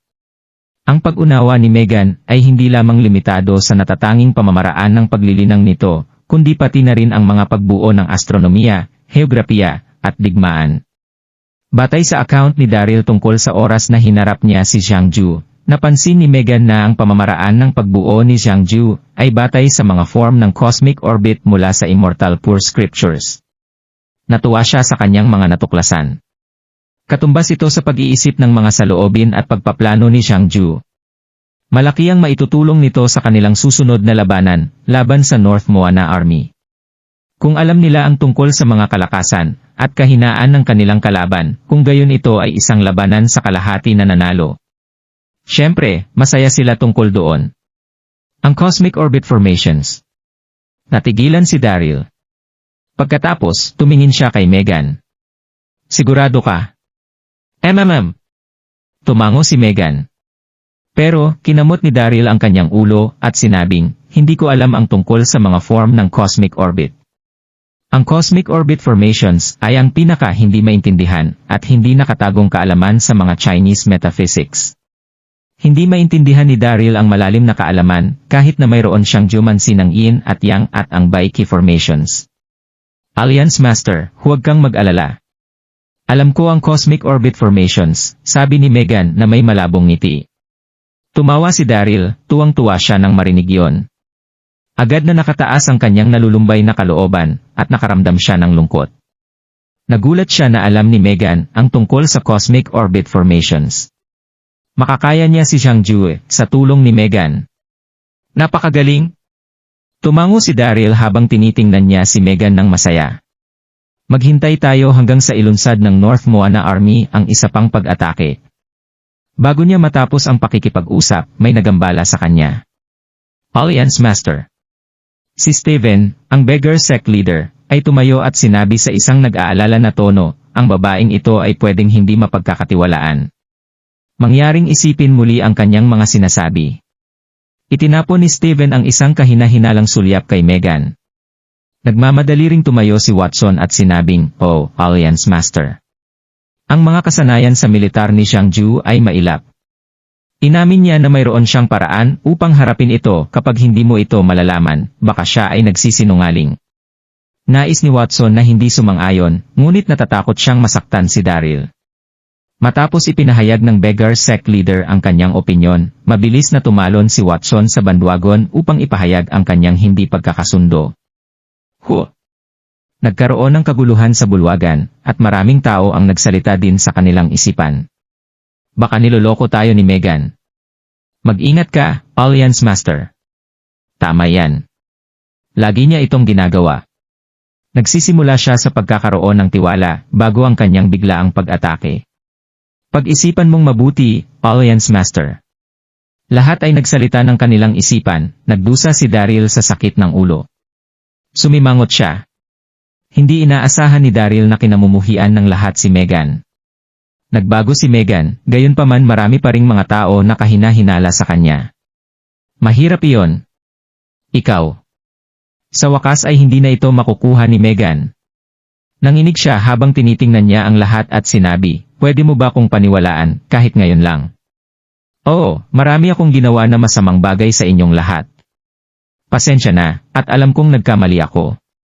Pero, sinabi ko sa iyo ang katotohanan. Hindi ba tayo magkakaisa para kalabanin ang ating mga kaaway?" Ipinagtanggol ni Megan ang kanyang sarili. Ang mga taong iyon ay matuwid sa kanilang pagsasalita, ngunit hindi nila binigyan si Megan ng kaunting pagkakataon upang mapatunayan ang kanyang sarili. Walang pagsasalita si Megan. "Sinabi mo bang gusto mo kaming magtiwala sa iyo?" Si Watson ay nanloko at nanunuya kay Megan. "Sa palagay mo pa ba ay karapat-dapat ka sa aming tiwala? Inangkin mo ang kaalaman tungkol sa mga form ng cosmic orbit kahit na ang Alliance Master ay walang alam tungkol dito. Hindi ba yon kasinungalingan? Sinasabi mo ba na mas mahusay ka sa mga formasyong militar kaysa sa Alliance Master? Sa totoo lang, kung igiit mo na hindi ka nagsinungaling, kung gayon bakit dapat kami maniwala sa iyo? Dapat kang magbigay sa amin ng isang dahilan upang maniwala sa iyo." Ang iba pang sinabi ng isang katulad na rin. "Oo, sabihin mo sa amin kung bakit dapat kami maniwala sa iyo. Hindi madali ang cosmic orbit formations. Ito ang pinakanakatagong kaalaman sa mga insik na metaphysics, at walang nakakaunawa sa kaalaman nito sa ngayon. Ngunit sinabi mong magagawa mo ito. Sinong niloloko mo?" Sa palagay niya ay maaari lamang siyang gumawa ng ilang mga kwento. Kinagat ni Megan ang kanyang mga labi, habang nahaharap siya sa mga mahihirap na katanungan at panunuya ni Watson. Pagkatapos, dahan-dahan niyang sinabi, "Ang Immortal Pure Scriptures na aking isinagawa ay mayroong mga cosmic orbit formations. At nalaman ko ang Immortal Pure Scriptures mula kay Xiangju." Ipinaliwanag ng detalyado ni Megan kung paano niya nakita si Xiangju, at kung paano niya ito niloko sa pagbibigay ng kanyang tunay na pamamaraan sa sinaunang libingan ni Lubu. Sumulyap si Megan sa kahihiyan sa karamihan matapos siyang matapos. "Gusto kong imonopolyo ang panghuling pamamaraan, kaya sinaksak ko si Xiangju ng isang tabak matapos kong mailabas ito sa kanya. Hindi ko alam na nakaligtas siya. Nagawa niyang makatakas at naging tagapayo ng militar ni Yang Jian." Hindi nais ni Megan na ibunyag ang kanyang nakaraan. Pagkatapos ng lahat, ito ay pumipinsala sa kanyang imahe, ngunit iyon lamang ang magagawa niya upang makuha ang tiwala ng lahat. Ano? Ilang sandali, ang pangunahing bulwagan ay natahimik. Lahat ay nagbigay kay Megan ng isang magkasalungat na titig, naiinis sila. Si Megan ay isang mabisyo na babae. Kumuha siya ng isang trick kay Xiangju, at gusto pa niyang patayin siya. Huminga rin si Daryl ng malalim habang nalaman niya ang katotohanan. Si Megan ay naging marahas, ngunit sa kabutihang palad, nagbago siya para sa ikabubuti. Kung hindi man, hindi siya dapat maligtas. "Kayong lahat." Naging kalmado ulit ang mukha ni Megan. Tumingin siya sa paligid at dahan-dahang sinabi, "Ngayon, lahat kayo ay dapat maniwala sa akin, tama? Nalaman ko ang Immortal Pure Scriptures, at alam ko rin ang Cosmic Orbit Formations. Makakatulong ako sa Alliance Master na makipag-usap kay Xiangju." Tumahimik ang pangunahing bulwagan. Walang tumugon, nagmumuni-muni sila. Bigla, si Watson ay nanloko ng walang kabuluhan at sinira ang katahimikan. Pagkatapos, umiling-iling siya kay Megan. Megan, hindi mo kailangang magkunwari. Sinabi mo ito mismo, natutunan mo ito mula kay Xiangju. Ngayon, malinaw na ikaw ay isang ahente na ipinadala ni Xiangju. Dapat ay nabuo mo ang kwento tungkol sa sinusubukan mong patayin si Xiangju. Maaari pa bang mabuhay ang isa pagkatapos na mabutas ang kanilang ugat sa puso? Imposible.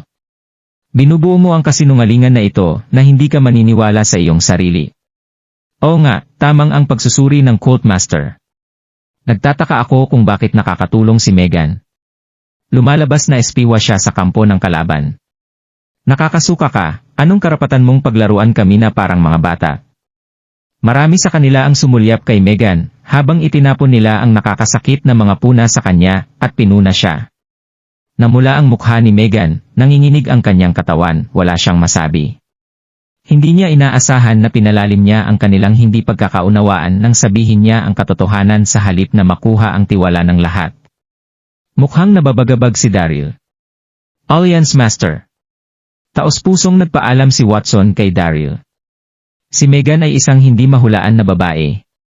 Hinihiling ko sa iyo na makitungo ka agad sa kanya, huwag kang maawa sa kanya. Maraming tao ang sumuporta sa ideya. Ang babaeng ito ay hindi mapagkatitiwalaan. Siya ay mula sa kontinente ng World Universe, subalit sinusubukan niya ang lahat ng paraan upang lokohin tayo at mapasok tayo sa mas malalim na problema. Huwag nating pag-usapan ang walang katuturan, itali mo lang siya.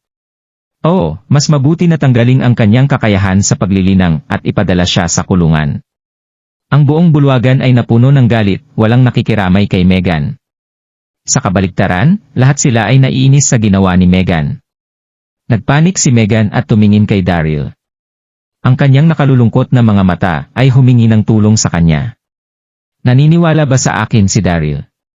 Tahimik na nakaupo si Daryl. Mukha siyang walang malasakit. Lahat kayo, tumahimik kayo. Sa wakas, pagkalipas ng ilang minuto, huminga si Daryl at sinabi, naniniwala ako kay Megan, na nanumpa na magbago para sa mas mabuti. Naantig si Megan na pakinggan ang mga salita ng suporta ni Daryl. Gusto niyang magmadaling yakapin ang mga braso ni Daryl. Minsan, nais niyang saktan siya, gayunpaman siya ay nagpapatawad, at tumayo pa siya para suportahan ito kapag kailangan niya ng tulong.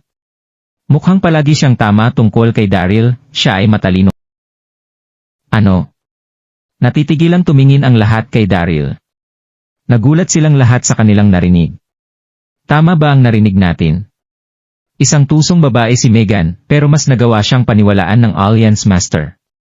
Si Watson ang may pinakamasamang mukha sa kanilang lahat, nakaramdam ito ng matinding pagkabagabag na sinamahan ng komplikado niyang mga emosyon.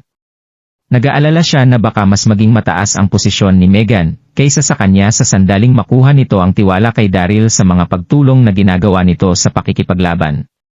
Paano niya nagawang hayaan ang bagay na ito? Inisip ang bagay an-ayo ni Watson habang nakakahanap ng lakas ng loob para masabi yon. At pagkatapos ay nagawa niya na ring tumayo para tingnan ng direkta si Daryl at nadidismayang iling ang kanyang ulo habang sinasabi na, Alliance Master, pinagkatiwalaan ka ng husto ng Tucker Cult kaya nagawa ka naming irekomenda bilang aming Alliance Master. Nasa kamay mo na ngayon ang kinabukasan at buhay ng World Universe. Pero nagawa mo pa ring maniwala sa masamang babaeng si Megan. Nagkunwaring nanghihinayang si Watson, habang nagpapatuloy sa kanyang pagsasalita, nagawa mong ma-attract sa ganda ni Megan. Masyado itong nakakadismaya. Mukhang mawawala na sa atin ang Mid-City ngayong sumali na si Megan sa laban. Wala na rin kaming rason para manatili pa rito. Mauuna na kami ng aking mga kasama. Pagkatapos nitong magsalita, sinenyasa ni Watson ang ilang mga disipulo sa kanyang likuran at mabilis na naglakad paalis. Masyadong mababaw ang isip ni Watson. Kumbinsido ito na gagamitin ni Megan si Daryl para pigilan siya matapos nitong makuha ang tiwala ni Daryl. Sa bagay, nagawa niyang suwayin noon ang utos ni Megan. Pero walang kaalam-alam si Watson na gusto talagang magbago ni Megan, wala na itong interes sa kahit na anong titulo at kasikatan. Buwisit. Naiinis na isinara ni Daryl ng husto ang kanyang mga kamao pagkatapos maglakad ni Watson palabas ng hall. Masyadong immature ang ginawang ito ni Watson. Gusto talaga nitong gumawa ng gulo at hindi pagkakaunawaan sa panig ng World Universe. Nagawa pa nga nitong umalis at isuko ang pagdepensa sa Mid-City. Nakakahiya! Puff! Habang naiinis si Daryl, nagbuntong hininga si Master Leonard habang dahan-dahang tumatayo at sinasabing, isa ng delubyo para sa World Universe ang pananatili ng babaeng ito. Magkaiba na ang pananaw natin Daryl kaya hindi na kita masasamahan pa sa iyong laban. Aalis na rin kaming mga taga-wudang dito. Pagkatapos tumayo ni Master Leonard, nagsitayo na rin ang iba pang mga sect masters ng paisa-isa. Aalis na rin ako. Nakakadismaya na makitang obses ka sa magagandang babae, kaya hindi mo na nagawang pakinggan ang aming mga payo at suhestyon. Tama na. Sinira na ni Daryl ang tiwala ng lahat. Kaya bakit pa kami mananatili rito? Aalis na rin ang Mountain Peak Sect dito. Maliban sa pamilya Carter, tuluyan nang umalis ang iba pang mga naglalakihang sekta sa World Universe. Naniniwala ang mga Secmasters na yon na isang espiya si Meghan, na ipinadala ng North Moana, kaya kinakailangan na nila itong patayin. Pero kasalukuyan ngayong na-obsess si Daryl sa ganda ni Meghan, kaya hindi na ito karapat-dapat pang maging leader ng World Universe. At higit sa lahat, naniniwala ang mga ito na hindi nila madedepensahan ang Mid-City sa sandaling makinig sila sa mga advice ni Meghan. Ayaw na nilang manatili pa rito at maghintay sa napipinto nilang mga kamatayan, kaya mas maigi pa para sa kanilang umalis sa lalong madaling panahon. Nagalit dito si Daryl. Daryl. Napakagat si Meghan sa kanyang mga labi. Nilapitan niya si Daryl at mahinang sinabi na, "Pasensya ka na, kasalanan ko ang lahat ng ito. Bakit hindi mo na lang sila pabalikin dito habang ibinabalik mo ako sa kulungan?" Naramdaman ni Meghan na para bang wala na siyang magawa, kaya agad siyang nakaramdam ng guilt kay Daryl. Kung hindi lang dahil sa kanya, hindi sana magkakaroon ng hindi pagkakaintindihan si Daryl at ang mga Secmaster ng World Universe, hindi rin magagawa ng mga itong iwanan ang Mid-City. Hindi na kailangan. Nagbuntong hininga si Daryl habang iniiling ang kanyang ulo, at sinasabing, wala na tayong magagawa pa kung gusto na talaga nilang umalis. Nainis ng husto si Daryl nang umalis ang mga sekta ng World Universe, pero noong isipin niya ito ng maigi, hindi makatulong sa World Universe ang kawalan nila ng pagkakaisa sa pakikipaglaban sa North Moana. Mas magiging maganda para sa kanilang hayaan ang mga ito, at muling gumawa ng panibagong plano. Nasa kanya pa rin naman ang army ng Westrington para lumaban kay Yang Jian. Nakaramdam si Meghan ng init sa kanyang puso. Nagpapasalamat nitong sinabi na, "Maraming salamat sa pagtitiwala mo, Daryl." Ipinangako ni Meghan sa kanyang sarili na hinding-hindi niya na ipapahiya si Daryl kailanman, masyado nang marami ang pinagdaanan nito para sa kanya. Tumango si Daryl at sinabing, "Matagal-tagal ka ring nakakulong kaya sigurado akong nagdusa ka ng husto. Sige na, magpahinga ka na muna." Ayaw sanang maging concern ni Daryl ng husto kay Meghan, pero hindi na niya natiis pa ang depressed nitong itsura. "Sige." Bahagyang ngumiti si Meghan bago magpunta sa bakuran para magpahinga. Nang makaalis si Meghan, sumandal si Daryl sa kanyang upuan at nagbuntong hininga. At pagkatapos ay nagtingin-tingin siya sa kanyang paligid habang napapaatras ng ilang sandali. Nakita niyang nakatingin si Susan at ang pamilya Carter nang may naguguluhang mga mukha. Mukhang nagdadalawang isip na magsalita ang mga ito. Mahalatang iniisip ng mga ito na ignorante si Daryl noong pagkatiwalaan niya si Meghan. "Auntie Susan." Mapait na ngiti ni Daryl. Tumingin siya kay Susan at sinabing, "Iniisip mo po ba na mali ang ginawa kong desisyon? At hindi ko dapat pagkatiwalaan si Meghan?" Nag-isip si Meghan at mahinang sumagot ng, "Hindi ko masasabi kung totoo o hindi si Meghan, pero nagtitiwala pa rin ako sa naging desisyon mo." Kagaya ng mga malalaking sekta ng World Universe, naghihinala pa rin maging si Susan kay Meghan, pero nagtiwala siya sa ginawang desisyon ni Daryl kaya sinuportahan pa rin niya ito. "Maraming salamat po, Auntie Susan." Tango ni Daryl habang ipinapakita ang nagpapasalamat niyang ngiti. Natuwa rito si Daryl. Nagawa pa rin siyang intindihin ng kanyang pamilya noong talikuran siya ng mga sekta sa World Universe. Inisip niyang sapat na ito para sa kanya. Habang nag-uusap, nakarinig si Daryl ng malakas na tawanan mula sa labas, at pagkatapos ay agad niyang nakita sina Zurong at ang Divine Farmer na naglalakad papasok sa hall. Parehong napagod ang dalawa sa paglalakbay pero nagpuno pa rin ng pagkasabik at tuwa ang mukha ng mga ito. "Kuya Zurong, Senior Divine Farmer." Natuwa si Daryl na makita ang mga ito kaya nagmamadali siyang bumati ng, "Saan kayo nanggaling?" Nang pangunahan ni Daryl ang army ng Westrington para iligtas ang World Universe, napansin niya na wala roon sina Zurong at Divine Farmer. Naguluhan siya rito pero wala na siyang oras na itanong ito kay Susan dahil kasalukuyan na silang nagmamadali sa mga sandaling iyon. Natuwa si Daryl na makitang ligtas ang dalawa. Tumawa si Zurong habang tinatapik ang braso ni Daryl at sinasabing, "Magkakapatid tayo, at kasalukuyang nasa panganib ang kontinente mo kaya paano namin magagawang panoorin ka na makipaglaban sa mga yon ng mag-isa?" Ngumiti naman si Zurong at nagpatuloy sa pagsasalita, "Bago pangunahan ni Yang Jian ang kanyang hukbo para atakihin ang Mid-City umalis kami ng Divine Farmer para hanapin ang isang bagay. Umalis sila para hanapin ang isang bagay. Natigilan at nagtaka rito si Daryl. Wow! Ngumiti rito ang Divine Farmer. Naglabas ito ng isang medicine pouch para ibuhos ang napakaraming mga ultimate elixir na laman nito. Nasa 1,000 ang bilang mga ultimate elixir na ipinakita ng Divine Farmer na gumawa ng isang maliit na burol sa sahig, pero walang sinuman ang nakakaalam kung gaano nga ba karami ang mga ito. Katulad ng Enchanted Beast pouch ni Daryl ang medicine pouch ng Divine Farmer. Nagmukha itong maliit pero magagawa pa rin itong lagyan ng napakaraming bagay. Agad na nabalot ng iba't ibang amoy ng elixir ang buong main hall. Nagulat dito si Susan at ang mga miyembro ng pamilya Carter. Ito pa rin talaga ang Divine Farmer. Pero saan nga ba nito nakuha ang ganito karaming mga ultimate elixir? Epektibong-epektibo sa pagpapagaling ng sakit at sugat ang bawat isa sa mga ultimate elixir na dala ng Divine Farmer. Pero sapat na ito para gumawa ng komosyon sa isang auction event, at masyado ring marami ang bilang ng mga ultimate elixir na ito. Oh! Natigilan din dito si Daryl. Hindi makapagsalita nitong tiningnan ang Divine Farmer. Tumawa ang Divine Farmer at sinabing, ito ang mga ultimate elixir na nakolekta namin si Zhurong sa mga kalapit na bundok nitong mga nakaraang araw. Gagawin namin itong mga elixir at pill, sigurado akong sapat na ang mga ito para pagalingin ang mga sugatang sundalo ng World Universe sa Mid-City.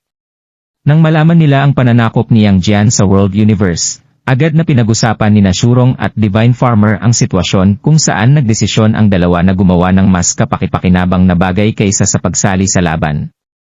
Sa bagay, masyado na ring malakas ang hukbo ni Yang Jian.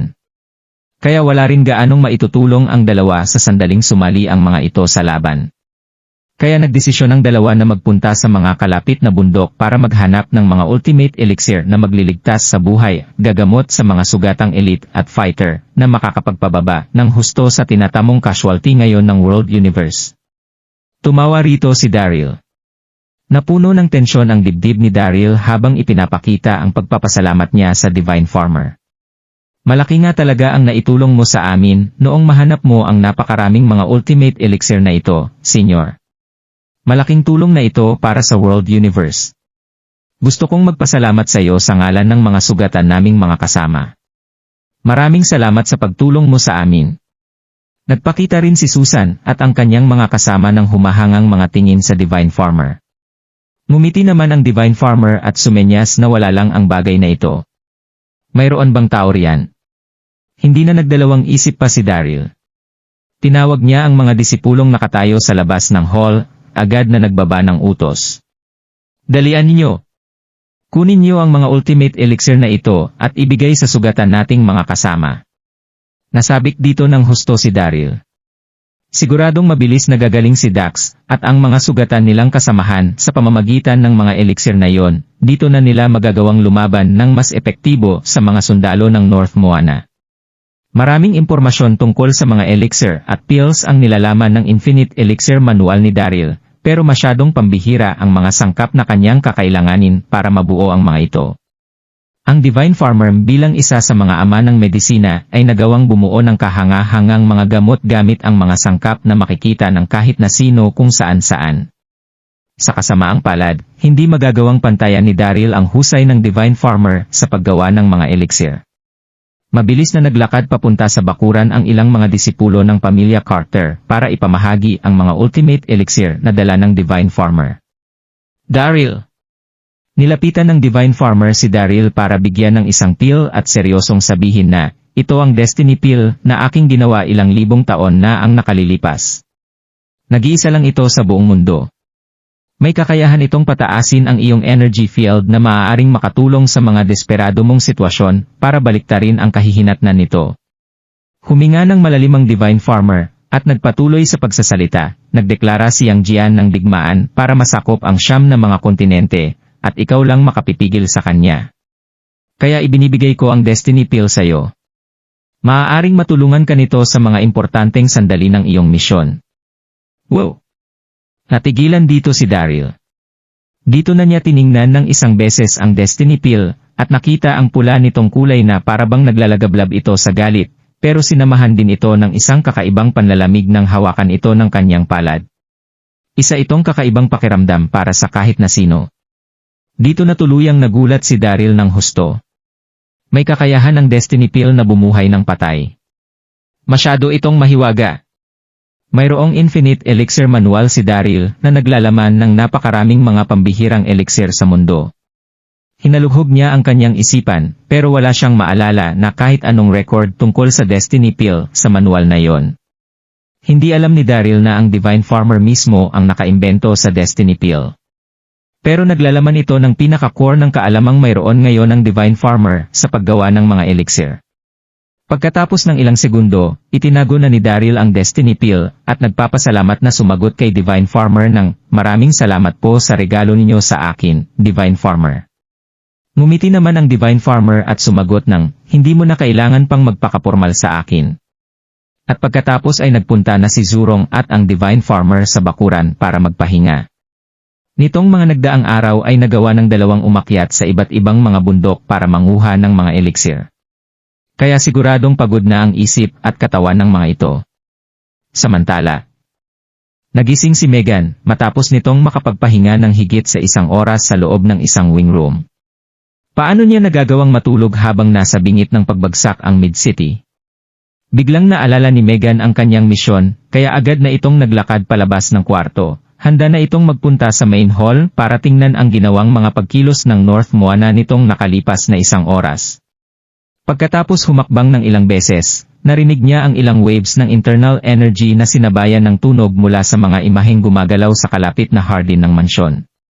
Na-curious dito si Megan, kaya dahan-dahan siyang lumapit sa hardin. Natigilan si Megan nang makarating siya sa garden, matapos makita ang eksenang kumuha sa kanyang atensyon. Makikita ang malilit at payat na mga imahe ng taong nakatayo sa gitna ng isang open space na hardin. Naging kasing ganda ng mga diwata ang paggalaw ng mga ito na siguradong magiging maganda para sa paningin ng kahit na sino. Ito ay walang iba kundi ang 6 na mga diwatang sina Cindy, Erin, kasama ang iba pang mga diwata ng Fuyao Palace. Kasalukuyang ginagawa ng 6 na mga diwata ang isang formation, ang Ethereal 7 Fairies Formation. Ang Ethereal 7 Fairies Formation ay ang pinakaingatang formation ng Fuyao Palace. Hindi nila ito ipinapasa sa kahit na sinong outsider. Noong atakihin ng mga sundalo ng New World ang Donghai City, nagawang pigilan ng 7 mga diwata si Sloan gamit ang Ethereal 7 Fairies Formation na nagbigay ng pagkakataon kay Daryl na mag-counterattack. Nasa pinakamalakas nitong anyo ang Ethereal 7 Fairies Formation sa sandaling gawin ito ng 7 mga diwata. Pero 10 taon na ang nakalilipas mula noong magkulang sila ng isang diwata matapos patayin ni Leroy ang isa sa mga diwata. Dito na nagsimulang humina ng husto ang kanilang formation. Gumawa ng isang sorpresang pag-atake si Yang Jian kay Daryl kaninang umaga. Isa itong kritikal na sandali para sa panig ng World Universe, pero huli na para sa 6 na mga diwata ang pagbaliktad sa sitwasyon. Kaya pagkatapos ay agad na sinuggest ni Cindy na simulan ng 6 na natitirang mga diwata ang pagsasanay sa Ethereal 7 Fairies Formation, para makita kung magagawa pa nila itong kontrolin kahit na nagkulang sila ng isang kasama para maipakita ang pinakamatindi nitong lakas. Sa sandaling magawa nila ito, gagamitin nila ang Ethereal 7 Fairies Formation laban sa sumusugod na mga sundalo ng North Moana sa sandaling magpakita si Yang Jian ng bagong move laban kay Daryl. Natural na naging porsigido ang 6 na mga diwata na makatulong kay Daryl. Tumayo lang doon si Megan, gandang-ganda siya sa kanyang nakita. Masyadong maganda at malakas ang formation na ginawa ng 6 na mga master ng Fuyao Palace. Nang biglang mapansin ng 6 na mga diwata si Megan, agad na tumigil ang mga ito para lapitan si Megan. Megan. Tumuro ang pinakamaliit na diwatang si Irene kay Megan at nagsabi ng, "Ano ang ginagawa mo rito?" Isang mabait na diwata si Irene, habang ang ibang mga sect master ay nabalot ng kanilang mga panghuhusga kay Megan nang dahil sa ginawa nito noon. Pero hindi ito ang inisip ni Irene kay Megan at nagtiwala rin siya kay Daryl. Wala nang naging kahit na anong opinyon si Irene nang mapatawad ni Daryl si Megan. Kabaliktaran ito sa naging reaksyon ni Cindy at ng 5 pang mga diwata na tumingin ng buong pagsususpetsa kay Megan. "Ako." Bahagyang ngumiti si Megan bago sabihin, "Nakita ko ang ginagawa niyong pagsasanay sa isang formation nang mapadaan ako rito. Na-curious at nagandahan lang ako rito. Pasensya na kung naistorbo ko kayo." Nagandahan? Dito na naku-curious na nagtanong si Erin nang, nakita mo ang mga pagbabagong ginawa namin sa formation. Natigilan dito si Irene. Maraming iba't ibang variation ang Ethereal 7 Fairies Formation. Maging ang sinumang nakakaintindi sa mga formation, ay nahihirapan pa ring intindihin ang Ethereal 7 Fairies Formation. Nagulat si Erin nang mapansin ni Megan ang formation na kanilang sinasanay at ma-attract rito. Nagpapakumbabang iniling ni Megan ang kanyang ulo habang sumasagot ng, kaunti pa lang ang nalalaman ko sa mga formation. Pinag-aaralan ko pa rin ang mga ito. Totoo ang kanyang mga sinabi. Nagawa niyang magsanay sa Immortal Pure Scripture, kaya agad niyang naintindihan ang cosmic orbit formations na nilalaman nito, pero nagawa niya ring makita ang pinaka-core ng ginagawang Ethereal 7 Fairies Formation ng mga diwata dahil ibinas ng mga ninuno ng Fuyao Palace ang formation na iyon sa cosmic orbit formations. Nasabik ng husto si Erin habang lumilingon kay Cindy para magbigay ng isang suhestyon. Magaling? Ate, hindi ba kulang tao ng isa pang tao? Ngayong nagawang intindihin ni Megan ang formation, bakit hindi na lang natin siya isali sa pagsasanay? Nagpuno ng pagkasabik ang mga mata ni Erin. Masyadong mahirap para sa 6 na diwatang ilabas ang pinakamalakas na level ng Ethereal 7 Fairies Formation. Nasabik din ng husto si Megan nang marinig niya ito. Mas magiging maganda para sa kanila kung magagawang magsanay ni Megan, kasama ng 6 na mga diwata bago sumali sa labang nagaganap sa pagitan ng World Universe at North Moana. Pero agad na napasimangot si Cindy habang hinihila pabalik si Erin. Irene! Itigil mo na nga ang mga kalokohan mo. Nagpakita si Cindy kay Irene ng walang choice na itsura habang sinesermonan ito. Agad ding nagpakita si Cindy kay Megan ng isang nag-iingat na tingin habang sinasabi ang mga bagay na yon. Kagaya ng ibang mga sect masters, wala ring tiwala si Cindy kay Megan, pero wala na siyang nagawa ngayong si Daryl na ang nagdesisyon na patulungin si Megan sa ginagawa nilang pakikipaglaban. Pero mas minabuti pa rin ni Cindy na gumawa ng distansya mula kay Megan. Maraming pinatay na inosenteng tao si Megan. At dahil dito, paano magagawang hayaan ni Cindy si Megan na sumali sa Ethereal 7 Fairies Formation ng Fuyao Palace? Simple lang ang naging isip ni Erin. Kaya hindi nito nakita ang ginagawang pag-iingat ni Cindy kay Megan. Ipagpapatuloy na sana nito ang kanyang pagsasalita nang bigla siyang mapatigil pagkatapos niyang makita ang itsura ni Cindy. Megan! Seryosong tiningnan ni Cindy si Megan at sinabing, isang lihim ang formation na sinasanay namin sa Fuyao Palace. Kaya umaasa akong tatabi ka para makapagpatuloy na kami sa pagsasanay. Isang matalinong babae si Megan. Nagawa niyang makita ang kahulugan ng mga salitang iyon. Ngumiti lang ito at tumatangong sumagot ng, naiintindihan ko. Mauuna na ako. Paumanhin. Tatalikod na sana si Megan para umalis. Siguradong hindi matutuwa si Megan kung nangyari lang ito noon. Pero nagbago na si Megan ngayon, hindi na siya naapektuhan ng mga ganitong klase ng bagay. Megan, sandali. 2 hakbang pa lang ang nagagawa ni Megan nang mapatigil siya sa paglalakad matapos tawagin ng isang malakas at malapit na boses. Dito na siya mabilis na nilapitan ni Dax na agad namang sinundan ni Chester. Nginig si Megan nang makita niya sina Dax at Chester. Dito na nakaramdam ng nerbiyos ang kalmado niyang puso. 10 taon na ang nakalilipas mula noong patayin ni Megan ang pinakamamahal na asawa ni Chester sa main altar ng Eternal Life Palace Sect. Nakaramdam ng matinding guilt si Megan sa bawat sandaling maiisip niya ang tungkol sa bagay na ito, kahit matagal nang nangyari ang bagay na iyon. Dahan-dahan namang umatras si Cindy at ang mga kasama niyang diwata papunta sa isang tabi kung saan nila pinanood ang mga nangyayari. Alam ng kahit na sinong cultivator ang hinanakit sa pagitan ni Dax, Chester at Megan, kaya natural lang na alam din ito ng 6 na mga diwata sa Fuyao Palace. Megan! Tumitig si Dax kay Megan nang makalapit siya rito, bago sumigaw ng, narinig kong nagbago ka na raw ngayon, at napatawad ka na rin ni Daryl sa mga nagawa mo sa kanya. Pero may mga bagay pa ring hindi basta-bastang mababago ng salita. Mapait namang sinabi ni Dax na, hindi masyadong nakapagsalita si Kuya Chester, nang dahil kay Daryl. Iniisip ko tuloy kung paano mo aayusin ang bagay na ito sa inyong dalawa matapos mong patayin ng walang awa ang kanyang asawa. Tahimik namang tumayo si Chester sa tabi ni Dax. Tinitigan nito si Megan na para bang wala na itong dignidad para sa kanya. Nagmature na ngayon si Chester pero wala pa ring taong perpekto. Nasasaktan siya sa bawat sandaling naalala niya ang pagkamatay ng kanyang asawa. Kaya naging mahirap para sa kanya ang pagkontrol sa nararamdaman niyang hinanakit kay Megan.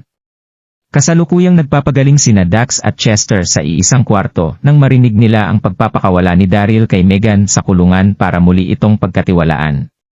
Malapit sa isa't isa ang tatlo, kaya palaging nasa likod ni Daryl sina Dax at Chester sa anumang desisyon na gawin nito. Pero hindi pa rin nila makalimutan ang ginawa ni Megan sa kanila noon. Nang malaman nilang nasa hardin ngayon si Megan, hinila ni Dax si Chester para humingi ng paliwanag mula rito. Kahit hindi na nila mababalik pa ang buhay ng namayapang asawa ni Chester, dapat pa rin nilang bigyan ng saysay at hustisya ang pagkamatay nito. Ako. Napakagat si Megan sa kanyang mga labi, bago mahinang sumagot sa tanong ni Dax, nagkamali ako nang patayin ko ang asawa ng Secmaster. Nagsisisi na ako ng husto sa ginawa ko. Huwag kang mag-alala dahil ipapaliwanag ko sa'yo kung bakit ko ito nagawa. Tumingin si Megan kay Chester at seryosong sinabi na, malapit nang sumugod sa atin ang kalaban, pero maaari mo pa ring maipaghiganti ang iyong asawa sa sandaling mapaatras na natin ng tuluyan ang North Moana. Nakahanda na akong tanggapin ang anumang parusa na ibibigay mo sa akin. Ano sa tingin mo? Napasimangot dito si Chester pero hindi pa rin siya nakasagot sa mga sinabi ni Megan. Suminghal si Dax habang nakatingin kay Megan at sinasabing, mukhang maganda nga ang naisip mo. Akala mo bang basta-basta na lang nating mapapaatras ang sumusugod na hukbo ng North Moana? Iniisip mo rin bang dapat ka nang lumaya sa loob ng 10 taon kung tatagal ng ganoon ang digmaan? Nagalit dito ng husto si Dax nang dahil sa tindi ng pagkainis niya kay Megan. Gustong-gusto na niyang patayin si Megan pero hindi pa rin niya ito magawa ng dahil kay Daryl. Oh! Namutla rito ang nanginginig na si Megan sa harapan ni Dax. Hindi talaga siya pakakawalan nito ng basta-basta. Sige. At sa huli, pagkatapos ng ilang segundo, nakapagdesisyon na si Megan. Tumingin siya kay Chester at determinadong sinabi na, papatayin ko ang aking sarili para pagbayaran ang mga nagawa kong kasalanan. Pakiusap, sabihin niyo na lang kay Daryl na hindi ko na siya matutulungan pa sa hukbo ng North Moana. Umaasa ako na hindi kayo susuko sa pakikipaglaban. Chop! Itinaas ni Megan ang kanyang kamay para humawak ng isang mahabang espada na kanyang gagamitin para saksakin ang kanyang puso. Nakapagdesisyon na si Megan na magsimula ng bagong buhay, habang tinatalikuran ang masama niyang nakaraan. Ayaw niya sanang magpakamatay pero wala na siyang magagawa pa. Nagawa niya pa ring patayin ang asawa ni Chester sa totoo lang.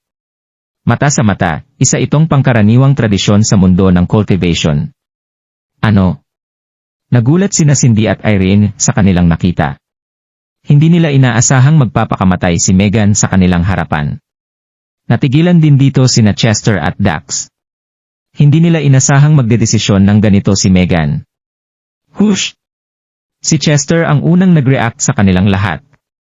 Ikinaway nito ang kanyang kamay at isang malakas na puwersa ng enerhiya ang tumama at nagpatalsik sa mahabang espada na hawak ni Megan. Nanginig ang buong katawan ni Megan habang napapatras ng ilang hakbang. Kasabay nito ang pagbagsak sa lupa ng hawak niyang espada. Secmaster Wilson, ikaw, nabablangkong tiningnan ni Megan si Chester, naguluhan siya ng husto rito. Hindi niya ako hinayaang patayin ang aking sarili. Siya ba mismo ang papatay sa akin? Sa mga sandaling ito, huminga ng malalim si Chester, habang tinitingnan ng maigi si Megan at komplikadong nagsalita rito, mukhang nagbagong buhay ka na nga. Kalimutan mo na ang lahat ng nangyari noon. Wala na tayong hinanakit sa isa't isa mula sa araw na ito. Nang makita ni Chester ang tangkang pagpapakamatay ni Megan para mapagbayaran ang kanyang mga pagkakamali, agad itong nagdesisyon na hayaan at kalimutan ang lahat. Kailan nga ba nila makikita ang katapusan ng bagay na ito kung ipagpapatuloy niya ang paghihiganti na kanyang nararamdaman? Malapit na rin sa kanila ang mga kalaban, malaki ang maibibigay na tulong ni Megan sa kanila sa sandaling hayaan nila itong lumaban para sa World Universe. Kuya Chester. Nabahala rito ng husto si Dax. Agad itong sumigaw ng, ano ang ginagawa mo? Dapat lang na mamatay ang babaeng ito, kaya bakit mo siya pinipigilan? Kilala si Dax sa iksi ng kanyang pasensya at sa direkta niyang pananalita. Inakala nitong mapagbabayaran na ni Megan ang nagawa nitong pagpatay sa asawa ni Chester sa sandaling patayin nito ang kanyang sarili. Pero hindi niya inasahan na pipigilan ito ni Chester sa huling sandali. Dito na bahagyang ngumiti si Chester bago sabihin, "Kumalma ka na, Dax. Bumalik na tayo sa kwarto. Doon ko sasabihin sa iyo ang lahat." Dito na hinila ni Chester palayo si Dax. Nang makaalis ang magkapatid sa Hardin, natutulalang tumayo lang doon si Megan. Ilang sandali rin itong natuliro sa tindi ng mga nangyari. Mayroong rason kung bakit naging kinakapatid ni Daryl si Chester, isa kasi itong mabait at mapagbigay na tao. Hindi magagawa ng kahit na sinong ordinaryong tao ang ginawa nito kanina sa kanya. Sa mga sandaling yon, ipinangako ni Megan sa kanyang sarili na magiging mabuting tao na rin siya sa hinaharap. Megan. Habang nakalutang ang diwa ni Megan sa kanyang isipan, naglakad palapit sa kanya si Cindy para sabihin na, "Patawarin mo ako sa naging trato ko sa iyo kanina. Gusto sana kitang imbitahan na sumali sa aming formation, pakiusap." Palaging nakakaramdam ng inis at hinanakit si Cindy kay Megan. Pero agad itong nadala si ginawa ni Megan nang magtangka ito na kunin ang kanyang buhay para mapagbayaran ang kanyang mga nagawa ng walang pag-aalinlangan. Dito na na-realize ni Cindy na tama nga si Daryl. Nagbagong buhay na nga talaga si Megan. Sigurado ka? Inakala ni Megan na mali ang kanyang narinig habang nanginginig ng kaunti ang kanyang katawan. Kasabay nito ang pagngiti ni Erin at ng ibang mga diwata. Dito na naglakad paabante si Erin para hilahin ang kamay ni Megan, nagsalita na ang pinakamatanda naming kapatid kaya paano kaming hindi magiging sigurado rito. Halika na, kulang kami ng isang tao para gawin ang Floating Seven Fairies Formation. HMM! Itinango ni Megan ang kanyang ulo at ngumiti. Dito na siya sumali sa Six Fairies para sanayin ang kanilang Floating Seven Fairies Formation. Samantala, pinangunahan ni Watson ang mga tagasunod ng Tucker Cult kasama ng mga cultivators ng iba't ibang sekta ang pagtakas sa northeast ng Mid-City paglalim ng dilim. Hula! Nang makarating sila sa daanan papunta sa hangganan ng city, isang dambuhalang lambat ang biglang lumabas mula sa lupa. Hindi na sila nakapag-react pa sa tamang oras, kaya agad sila nitong natrap bago magpabitin-bitin sa itaas. Hindi. Dito na nagbago ang itsura ni Master Leonard. Isa itong ambush. Dalian ninyo, bumunot na kayo ng sandata para hiwain ang lambat na ito. Sush! Sush! Sush! Sinubukang hiwain ng mga natrap na cultivator ang net gamit ang kanilang mga sandata. Pero gawa ang lambat na ito sa frosted aeron na hinaluan ng celestial silkworm silk. Kaya natural lang na maging matibay at malakas ang lambat na ito. Ginawa ng mga cultivator ang lahat para masira ito, pero hindi man lang nila ito nagawang maputol. Wow! Habang nakakaramdam ng matinding pagkabagabag matapos nilang matrap sa lambat, isang maladagat na apoy ang biglang nagliyab sa kakahuyan na nasa kanilang harapan. Gasp! Maraming mga cultivator ang napatingin at napapigil hininga sa kanilang nakita. Higit sa 1-0, 0-0-0 mga sulo ang sinilaban sa malapit. At ang mga lalaking may hawak sa mga ito ay kabilang sa mga elite na sundalo ng North Moana, na kilala sa tawag na Celestial Feather Riders. Ang Celestial Feather Riders ay ang Special Task Force ng North Moana.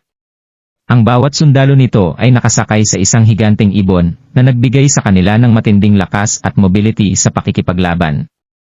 Sila ang mga sundalong nagbibigay ng pinakamatinding pinsala sa mga kalaban nilang sekta sa bawat labang nilalahukan ng North Moana.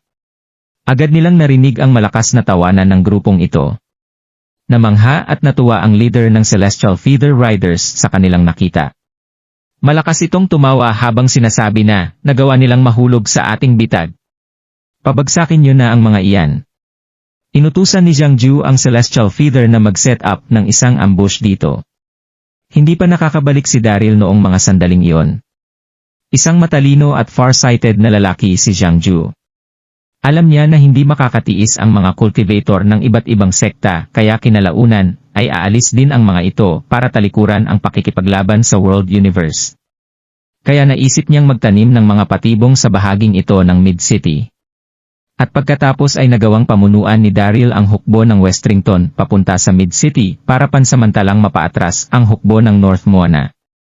Pero naramdaman ni Xiang Jue na walang silbi ang mga bitag na ito, kaya agad niyang inutusan ang Celestial Riders na tanggalin ang mga ito noong gabing iyon. Kung nagustuhan mo ang mga ganitong video, huwag mong kalimutan mag-like and subscribe. Panoorin mo na rin ang mga naunang kabanata para lalong maubos ang oras mo.